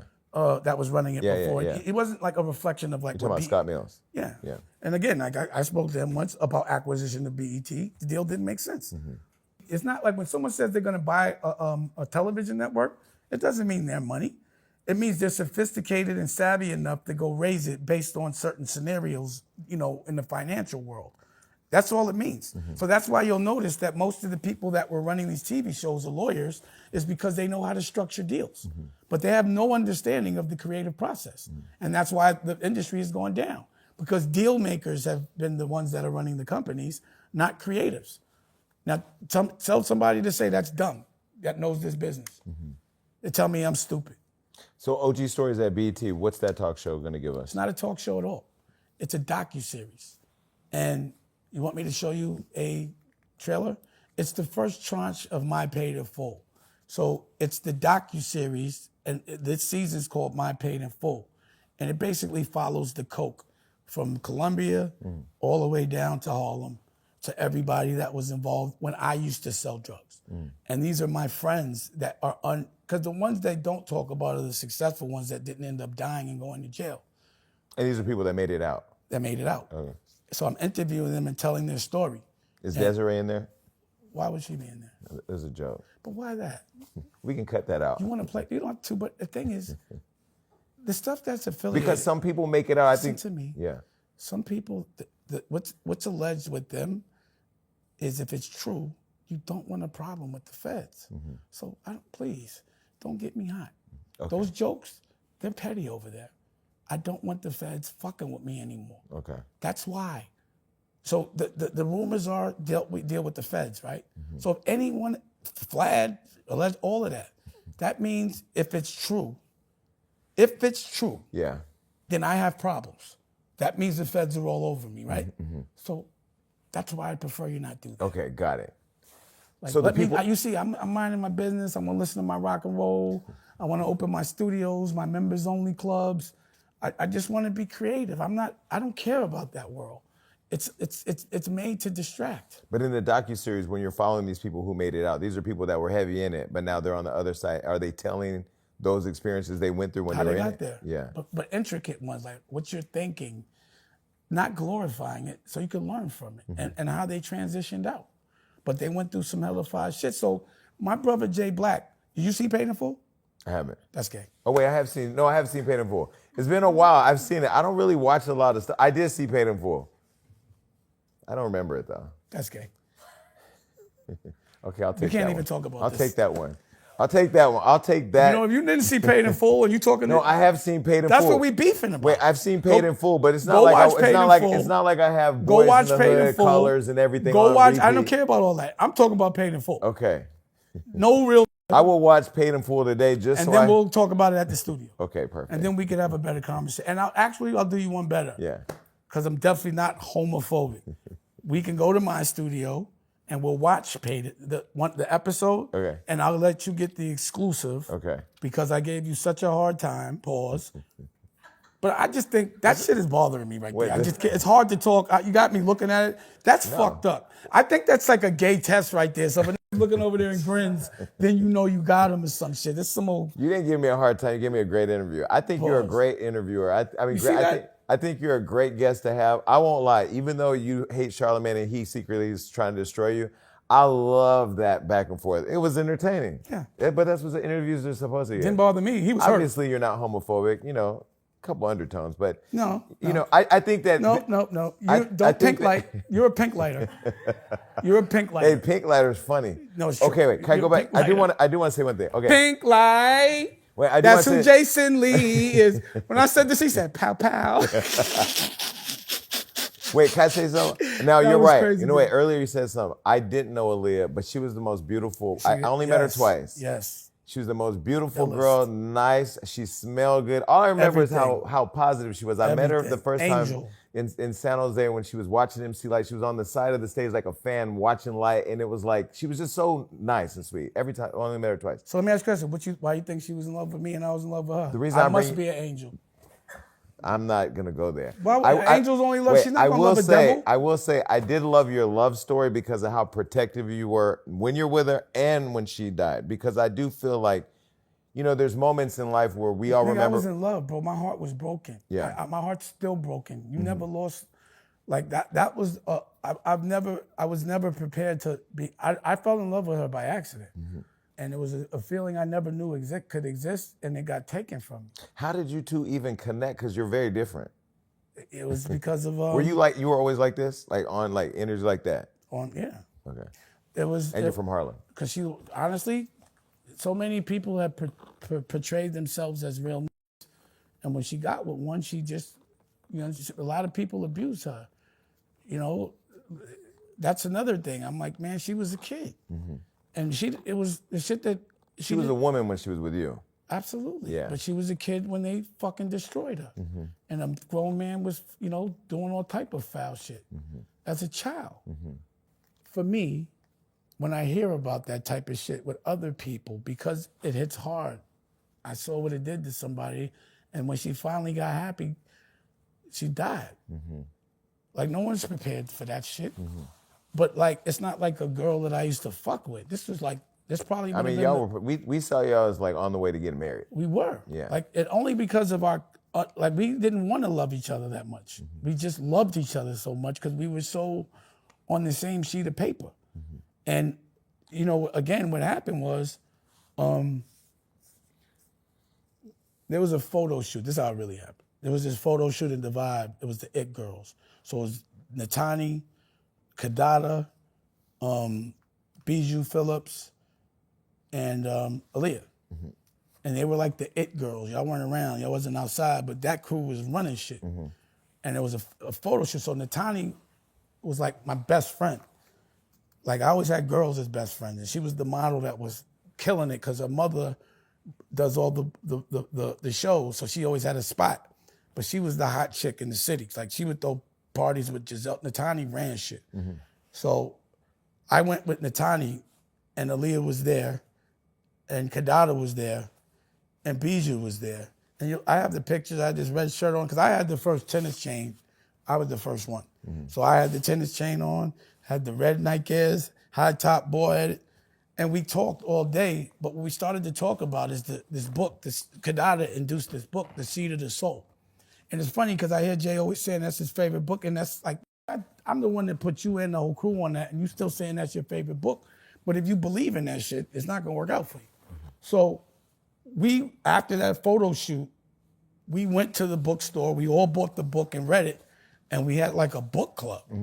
And that's how we got connected. Yeah. And from there, it just became like the ultimate hang. We just hung out all the time. It was just a good hang. And we just ended up never wanting to stop hanging out. And that's what happened. So Jay was trying to get at her, I was trying to get at her, a lot of people was trying to get at her. But Aaliyah was like, she'll go to dinner with you, but she just wasn't gonna fuck. But she'll let everybody get their shot. So a lot of people were really in love with her. So I convinced Natani to convince Aaliyah to go to the Hamptons July 4th.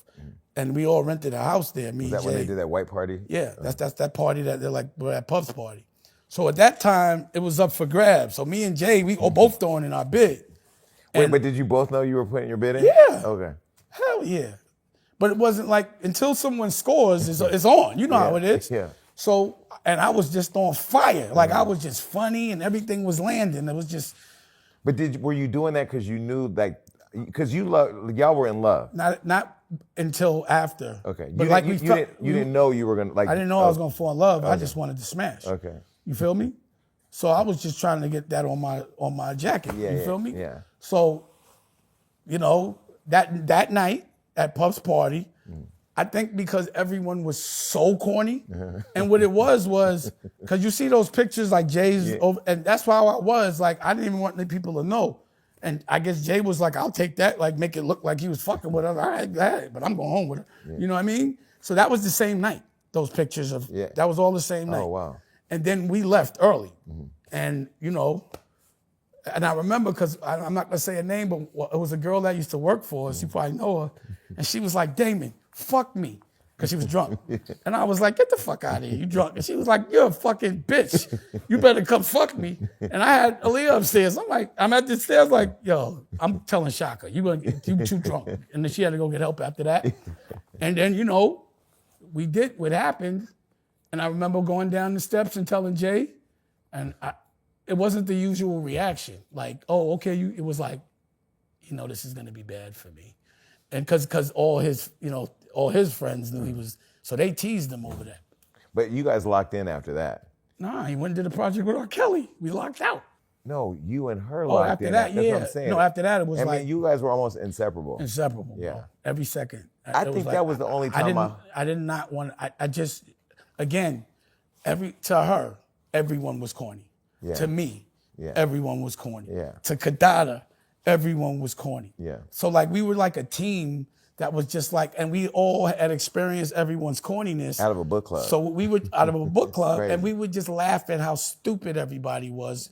Like we just thought everybody was a clown. Like we weren't in that world. Like I said, I didn't hustle where I hung out. Yeah. So I hung out with the Jew crew. Pause. And that was like Kadada, Samantha Ronson, Charlotte Ronson, Jen Meyer. Like we all went to Never Neverland. Like we did like fun shit. I don't like that hood shit. I did that already. I like to do shit, but like, I think it's cooler to hang out with girls. But when you got with her, I don't think we've ever seen you, what's the word? Happy? That's what I was describing, happy. That's what love looks like. And did she bring that out of you? Yeah. Yeah. Yeah. Well, I mean, I was happy, but I was still looking. So there's a calmness that you have when you don't have to keep searching. So once you're in like a bathtub full of girls naked, and you're like, I'm good. Pause, because you wouldn't do that. Never. But that wouldn't be a pause. But I guess that's it. What's gay pause? What do y'all do? Gauze.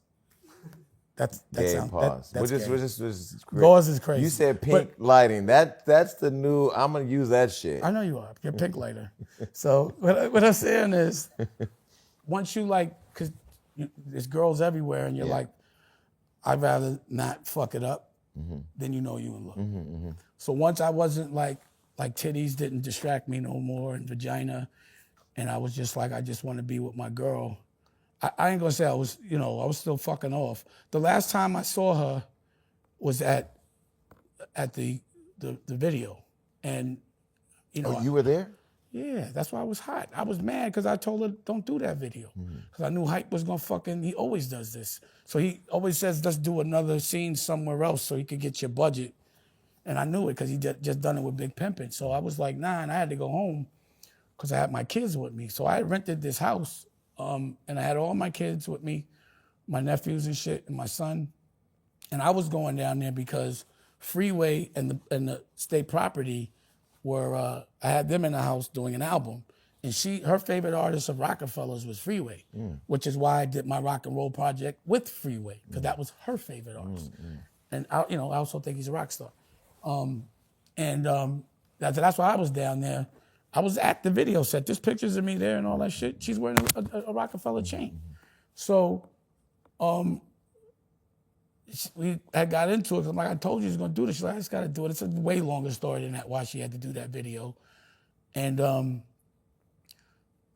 she was like, when she left, she was like, and when we get back, I need to talk to you about the girls.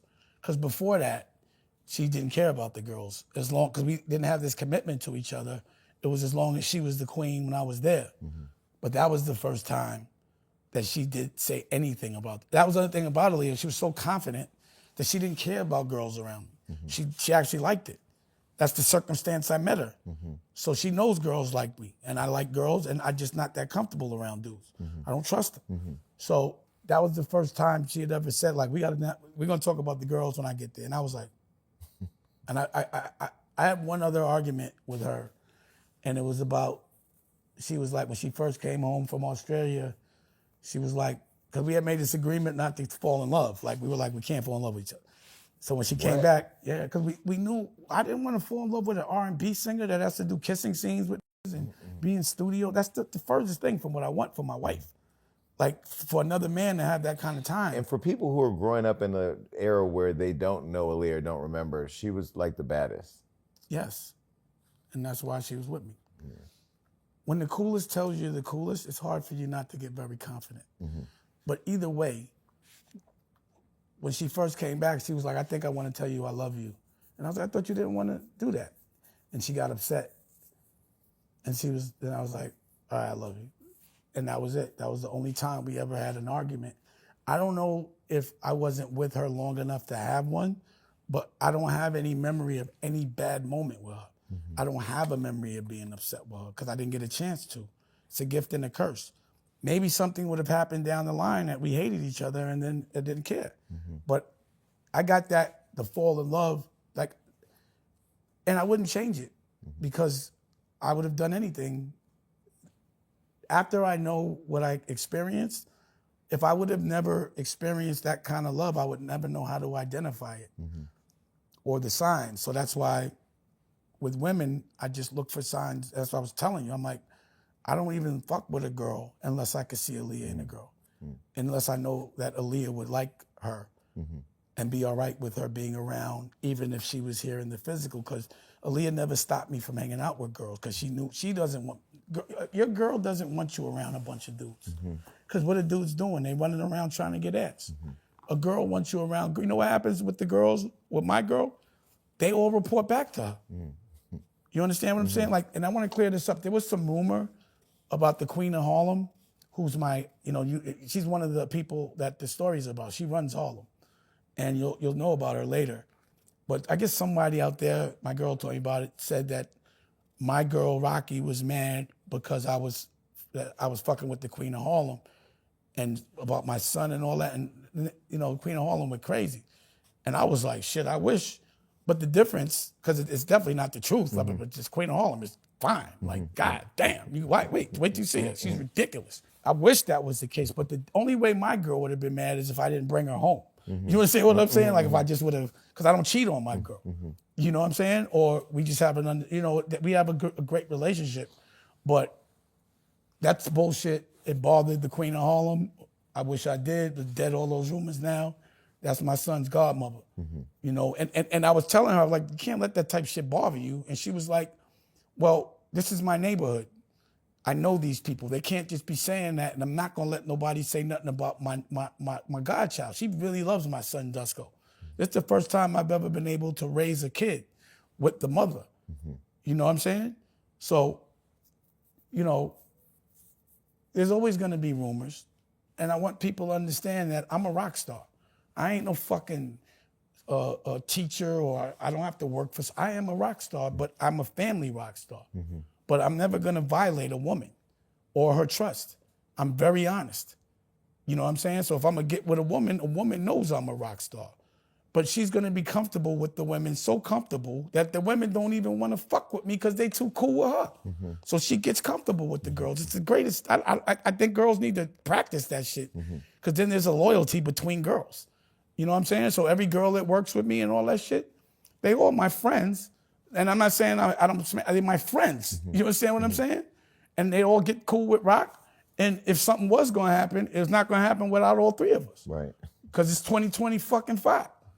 But we're not doing threesomes at not these I didn't say we're doing threesomes. I said if it would be that way. Okay. But you have to find, if you're gonna bring a girl to your girl, that girl better be just as much as a queen as your girl. Because you don't want nothing dirty on your girl. What if you don't do that?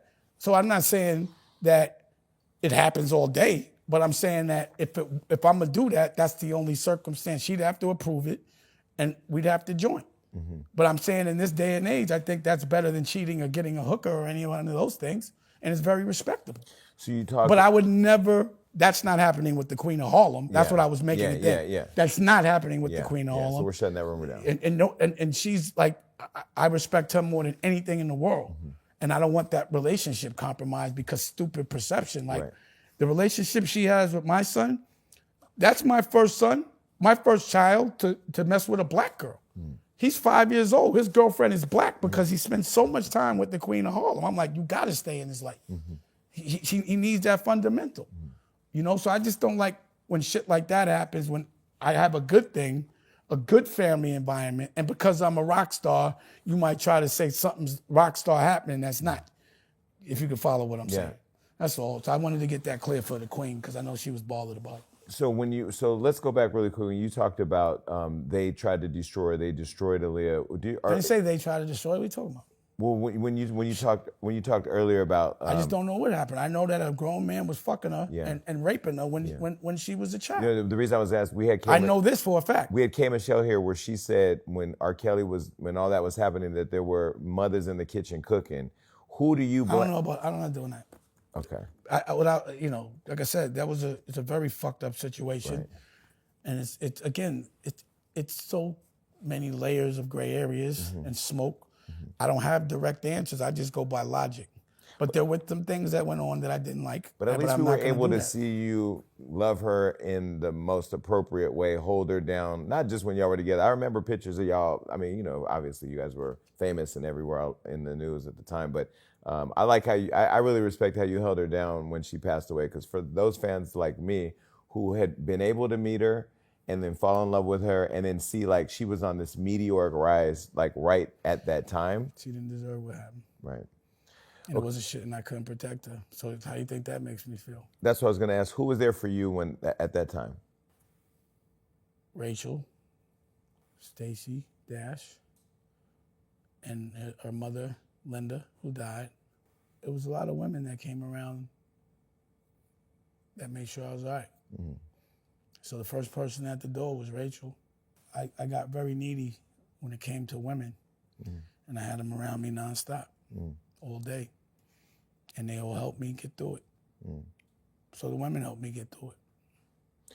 What is the biggest, I just want to point this out because people are watching, you get really calm when you talk about, like when we bring up the Aaliyah stuff, your whole demeanor changed. Even how you like enjoyed thinking, I can see you talking and thinking, and I'm glad that there's some things in your life that you've experienced that have brought you an extreme amount of peace, because that seems to be one of those things. My life is very peaceful. I live on a lake. I come out when I feel like it. I retired at 35. So, you know, I come out to fight, and then like Thanos, I go relax. But I'm not out here to do nothing but fight. What am I here for? So I'm here, this is the ring. When I get out the ring, I have puppies around me, babies around me, women around me, lakes around me. If you notice, we weren't here because I was so much earlier than you, that I spent all my time being inspired by music and the view. I don't like being in a small room when the whole world is out there that I need to take over. I need inspiration at all times. So I'm just different in that way. And I've been able to architect my world based on my success so early to never have to compromise and only go places I feel like it. I don't have to do this interview, but it was like, yeah, he's there. And also I'm here to open up our members only studio that you're invited. And you could even be a member. Okay. I'll tell you about it. Yeah, I mean, if you weren't here, I wouldn't have been. It's not like I'm not letting anybody gay be members. No, the pink lighting you've been doing on the show is great. This is. You're gonna reverse that on me. They pause. How the gays super do pause, it. super How we do pause. it. Yeah, you'll reverse everything. Pause. Absolutely. Pause. Okay, the last question I want to ask you is, by the way, I really can't wait until I come to your studio to do the interview. I'm coming. What's the biggest misconception about Dame Dash? That I'm not laughing more than I'm mad. Like, I laugh at people all day long. I have fun all day long. I think they want this visual. That's why everyone is so mad, because I won't hang out with them no more. They be like, it's like I'm not, y'all don't deserve my, I'd be like, I only want to be around people that make me want to, have fun. That's why I got away from the music business, because I was yelling all the time. I'm in an environment where it's like I smoke weed all day, I listen to music all day, and I'm creative. I'm able to architect my world where while my son's in school, I work. When he goes to sleep, I go do Dame After Dark in the studio. I go to all his tennis lessons, all his golf lessons. I go to all his teams, all his meetings. I pick him up from school. I do everything with him. And that's, to me, wealth, because the people I live around are like third generation wealth. That's where I live, not like new money. I live around old money, but what happens is these are the kids of the rich parents that are adults that I'm living next to. And I see how they live. That's all they do is hang out with their kids. And that's wealth. And that's what I do. I'm not gonna spend more time outside than I am. That's why you don't see me very often. I'm raising my little son, Dusko. And everyone's enjoying watching that. So if you look at my Instagram, that's what you see. My force is my lifestyle. I have a very wealthy lifestyle, way more wealthier than anyone that's outside every day that doesn't go home to their family and eat dinner at the table and is outside with strangers and they consider their workers their family. That's not wealth. That's conditioning. I'm not conditioned, I'm shampoo, pause. I'm not conditioned. I wash. No, listen, I can't wait to see the project over at BET, and I'm sure there's going to be more than just that one. If you I'll show you the whole network. No, but if you're tied with if you're building a network, if you have your network, you're going to build more stories, more content. You're going to license it. I'm going to be doing script. Not only, but to me, like again, these cameras right here and the amount of time we just took to talk, I could have shot 10, 20 pages. I'm nice. I'm a real filmmaker. You understand what I'm saying? So it's like I'd rather do something that gives me residual income, because this talking shit, you got to do it every day. It's too much. You're going to be tired your whole life. But if you make a movie, you could be sitting by the pool 10 years later and get a check if you own it for something that you didn't do or put money into for 10 years. I'm working on my first movie right now. Well, I could shoot it to me, because I got lenses. What kind of cameras are those? What kind of Black Magic? Yeah, so I could put I have Zeiss lenses. It's 3 cameras. I could shoot a movie with this. I could shoot a movie in here. If there's no violence in it, I'm shooting 20, 30 pages a day, while most people shoot 3. I got my own lights. Like, I'm really a director. I'm really a producer. I made the music because I'm a rock star. I'm in a rock band. So I made the music in the TV show. I directed it. And I damn near, like right now, I'm gonna have an editing session on a Zoom today, probably like 2. I edit with my editors. So I'm more of a creative. I'm the one with the paintbrush. I do everything. So that will be, because, people are used to me being a superhero and doing everything. But my point is, in this place right here, I could shoot a movie or a TV show. I could have done 20 minutes, which would have been an episode, 22 for linear, with you starring in it and everyone in here for the same amount of time it took for us to do this. It just takes me to block. I set my shit up 15 minutes and I don't hurry up and wait. I have everything, because you got lights. And you'd be doing a cooking show right there, but I'll be doing mad shit in I here. think we have 14 cameras, actually. If you have 14 cameras, you bugging. Yeah. Because what I'm doing in my studio is I'm trying to figure out how to have one switcher that could do, so I can shoot different things at one time. Because it's, the place is about 10,000 square feet. Mm-hmm. The hotel is really big. You know what I'm saying? So you'll see. Okay. Well, listen, I'll invite you to be a member, and I'll pause and I'll tell you exactly what it is and you'll understand. You understand? Yeah, I'll create the gay room over there. No, we won't do that. All right, listen. But what we will do is have a night where gay night? Lesbian night. LGBTQ night. We call it the Lesbo Expo. That's Nicki Licky's night. Shout out to Licky Nicki. Listen, let's just get to the games. All right, here at the Jason Lee Show, we like to play games, and this is one that goes viral, and you're going to be great for it. It's called Erase the Shade. Now, you said a lot of things that are on the internet, and now you have a chance right here, Dame, to just erase it.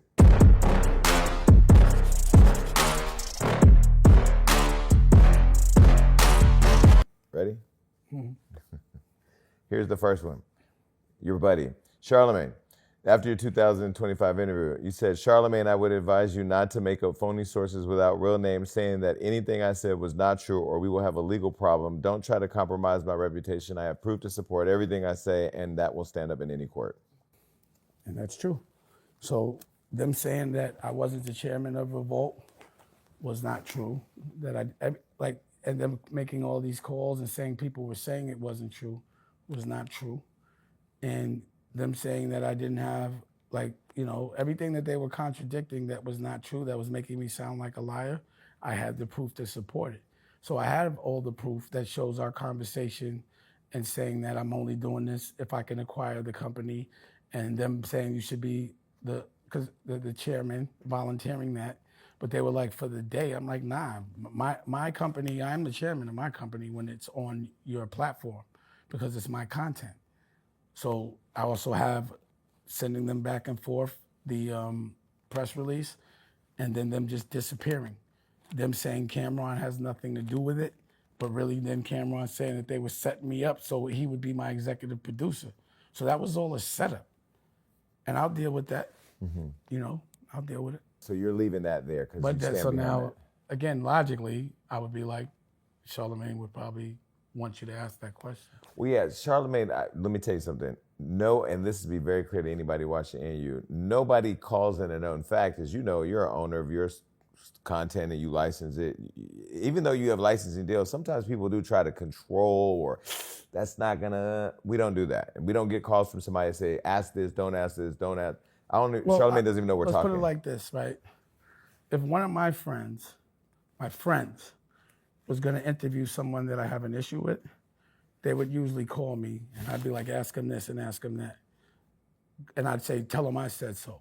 Yeah, that's me. Yeah. But, if guys are gay and shit, I would think they'd be like, go ahead and tell him that and see what he said. Allegedly. Charlamagne and I don't have those conversations. You can even go back. You're gay, of course y'all do. Don't act like y'all don't have no gay conversations. You can go back and see. Y'all don't have no girl. You can don't be like, girl, this girl. All gay people don't talk like that, right? You do. No, I don't talk like that. How you talk when you talk to your gay friends? Like you. You do not. I do. You can't. I just don't scream at them. Nah, my or offend them. Okay, let me just say in the fashion world, right? Yeah. Like, I remember one of my friends that was friends with my ex-wife and all of us, he was extremely gay. And we all went on vacation, and I'm like, why'd y'all stay in another hotel? And he was like, because I didn't want to make you uncomfortable. I want to be gay. I want to cuddle and talk gay shit and all that gay shit that I can't do in front of you. And I respected that. And that's not homophobic. It's just like, again, like I don't want to look at a fucking golden dick over there, pause. That's just not what I like to do. So what I'm saying is when you get around friends that, you don't have to have any boundaries or you don't have to worry about how you're affecting people, I'm sure you turn into like Jessicana or some shit and start getting real loose with it. Pause. Actually, no, I talk to all of you straight men like gay men. I didn't say that. Some I of said when y'all you get are with and your some of gay y'all friends aren't. like Charlamagne. Yeah, well, I don't get offended by stuff like that. That I'm wouldn't not get that you soft. offended. What are you Yeah, I'm not talking that soft. about? See, you always get pink light. Yeah. Pink light. But if you go back, so you know what's if funny you go, about if you go back people and like that if is you when go, see when you ask them gay shit, then it's all what's wrong? no, You're homophobic. but see, Dan, but it's like I want to Dan, understand the Dan, culture, so I know how not to offend the culture. You seem like that guy that likes to bully Pink the light. gay kids No, that's on the the pink light. schoolyard. Pink That light. don't Pink work light. over here. Pink light. That don't work over Pink here. light. You Okay. see, I have this same banter. So wait, hold on, time out. Why are you so infatuated Let with me say Charlamagne something. being Because you gay? asked me a question. No, but not about him being gay. See, now you mad.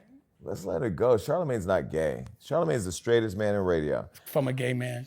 All right, so... You just said he's the straightest man in the radio, but he lets kiss at his fucking fatty. Pause. That's gay. I never saw that. Ask him. That's allegedly. Ask him. Okay. He talked about it. They had a whole convo, and he was like, I did go over there. How do we work through your obsession with Charlamagne? By him not talking about me, and there is no obsession with him. That's gay. Why would a man be obsessed with another man? I want them to stop talking about me. So you're acting like I'm just coming out of left. You just ask me a question about him, bring him up, and then ask me why I'm talking about him. I just wanted if you want to erase the shade or not.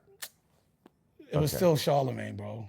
Okay, well, I mean, here, you did that. You have let to me have ask you another one that's accountability. not Charlamagne. This one right here. This you pink posted. lighting is crazy. This one he said, let's show the world that fucking black pink people lighter. can work together, challenge, and I'm not doing this corny shit That's no more. on my doc too, by the way. Okay, so you sent this to Cameron 50 Cent and DeTavio. Do you stand on that? We should be able to work together? Yeah. Okay. But they don't do it. And that came because of so much pressure from my fucking OGs, man. They were on my head about this shit. It's not a good look for all of them. Like, but he keeps doing this shit and y'all letting him. And you're letting them talk shit. And I'm just like, fuck it, man. And it's true. That I started to have this epiphany. That's just what they want us to do. So I was like, yo, why not work together? But what happened? 50 put up something saying, Cam told me, fuck it, and da-da-da-da. They don't want the culture to work together. I'm always down for us to work together. I've always talked about collective economics. Look who's being the people that don't want to. And that's where you'll find the devil. But then find out who's funding them. The people that are, just find out anyone that has a problem with me, are they getting funded by another culture? Is that how they pay their bills? And then you'll know that a certain culture is not, they don't allow you to work with them if you're cool with me. Or unless you like, try to make my godliness look evil. Your godliness is crazy. Pause. Speaking of working together. That was crazy. Speaking of working together, we just had the RZA here, and we asked him about his cousin ODB, who you ended up working with, Yeah. and he said you all had a conversation after you all had fallen out about how to. Yeah, I consider them my brothers. Yeah. I love all of them. Raekwon is it's like him, Divine, RZA, Redman, and what's his name? Method Man. Those are like, we all have like separate history. Pause. Like I used to smoke, cause I didn't used to smoke. I used to smoke with Method Man and Redman, and they used to drink with me. So we have that kind of like, we were like brothers in that way. Just like with Biggie, we had like a smoking and a drinking competition. It was always like a competitive thing with certain my friends, but just to have fun. And Divine, he taught me a lot about the perspective, like being a manager for 9 people, how he's always gonna make more money than the artist because they gotta split it 9 ways. He gets 20% of their whole, not, you know what I mean? Mm. And, RZA, as brothers, we do things different. Like he's the way he moves is different than me, but we have a common ground. And he's a guy, we all talk and we strategize, but we just never do shit together, pause. Mm-hmm. But we're just really good. We're really cool with each other. But ODB was the only member of Wu-Tang to leave the clan and go work with you. Yeah. How and why did that happen? Because they were calling me, I guess who represented ODB. And I had asked, like, is Wu-Tang all right with that? And they were like, yo, we want to go with y'all. And I was like, well, make sure they're all right with it. Mm. And they said they were. But the guy that was like running his shit was like this white boy that ended up not being all right. I just don't remember everything, but I remember him being like not who he was like, I possibly could have potentially done things different. Mm. But it was no avoiding this dude because he was locked into the family. Right. So it was like the person that gets cool with the mother and is there. It's like no one was there for old DB, and from what I heard. I'm not saying anything that RZA wasn't, but what I was told. And Oldie, you know, he had a hard time in jail. Like they fucked him up. They beat his ass a lot. Pause. Like, it wasn't like he had that jail. Like The nobody police? fucked with me. Just People. I don't. It just he always had a. When he came back, he wasn't the same. And I tried everything to have him monitored, and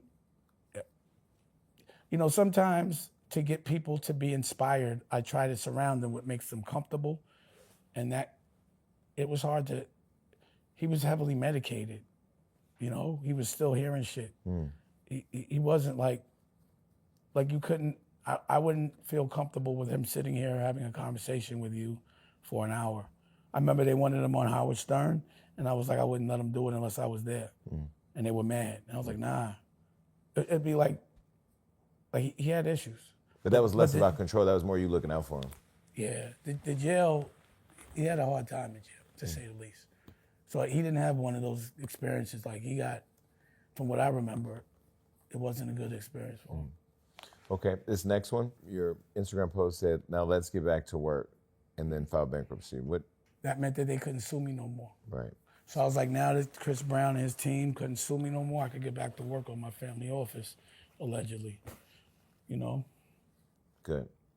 Yeah, I think you educated a lot of people today, just those people that don't know those, you know, they don't have financial literacy, so they don't know how to deal with debt or deal with any issues that are out The question is, there. do I care what they think? Okay. Here's this next post. This was about the BET show, and Deadline posted the announcement, which is a great announcement, and then here comes 50%. 50%. Yeah, I love that one. 50 Cent. And did you see what I said? Yeah, 50 Cent says the boss don't need a green light, and you said, don't get scared now. I'm sure you said, I said, don't get scared now. get to work. It's a licensing deal. They don't own me like they own you. Yeah. So, you know, 50's funny. Even when he gets canceled, he puts it on his actors. But he got canceled, that TV show. At Stars? He got canceled.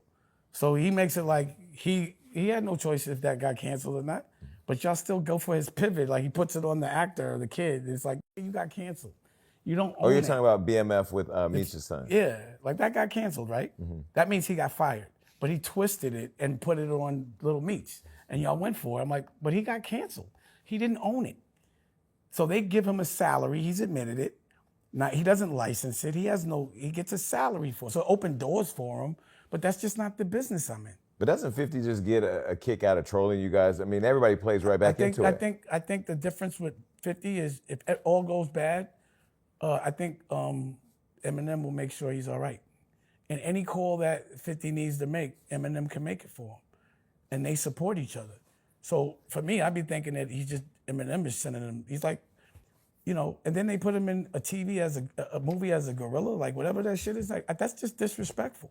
I would be like, why would you think I'm gonna do this and look like a gorilla? So to me, they be trolling him. So they'll make you think that you're doing something fly and have you like Kevin Hart braiding his hair, or you know having a hairline with a Charlie Brown shirt on it and can't speak English. So to me, they trolling him. They got him clowning around. Like when I see Jay doing shows for white people, I'm like, that's just trolling. You feel me? Like showing them that they're telling you that I can make you do that. You won't even do that for your own people. You think 50 would dress up like that for BET?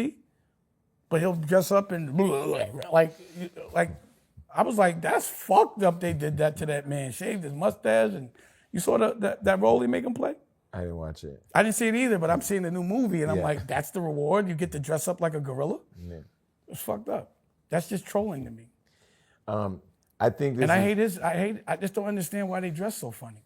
I think you should do more. Do you like the way 50 Cent dressed? At all? I don't look at how 50 You're a Cent. dude. What Yeah, do but you I don't. You're gay. You don't be like, oh, that's a good outfit. Gay people aren't looking at how all y'all dress. We don't really care. I don't. You're lying like a I don't. motherfucker. I look at every girl and how she dressed. What you talking about? Yeah, but I'm too busy. I'm not attracted to every guy. That's the thing. But you don't be checking dudes out? You're I'm not checking 50 Cent out. I check all girls out. Really? Hell yeah, just to see what they got and all that. Of course, that's what a dude does. Yeah, I'm too busy trying to make money. I'm a hunter. Yeah, obviously. Okay, well, listen. I'm an entrepreneur. I think you should. And pause. I think you should do more gay people shows because it brings out the best in you. I mean, Charlamagne, you, and like you said, a majority of these That's I just pretending. wanted to pink light you into calling Charlamagne gay one more time. And you're not going to take ownership of that. I'm trademarking. Look at pink you. lighting. See, that's so gay of you. But go ahead. Pink lighter. Man, give it up. I'm going to do a show. We're going to do a show. My thing is going to call Pink Light. So we're going to do that, and we'll do a show called Pink Lighting. I'll be your first guest. Bet. All right. No, you could be the host. Give it up for Dame Dash. I'll be your first guest.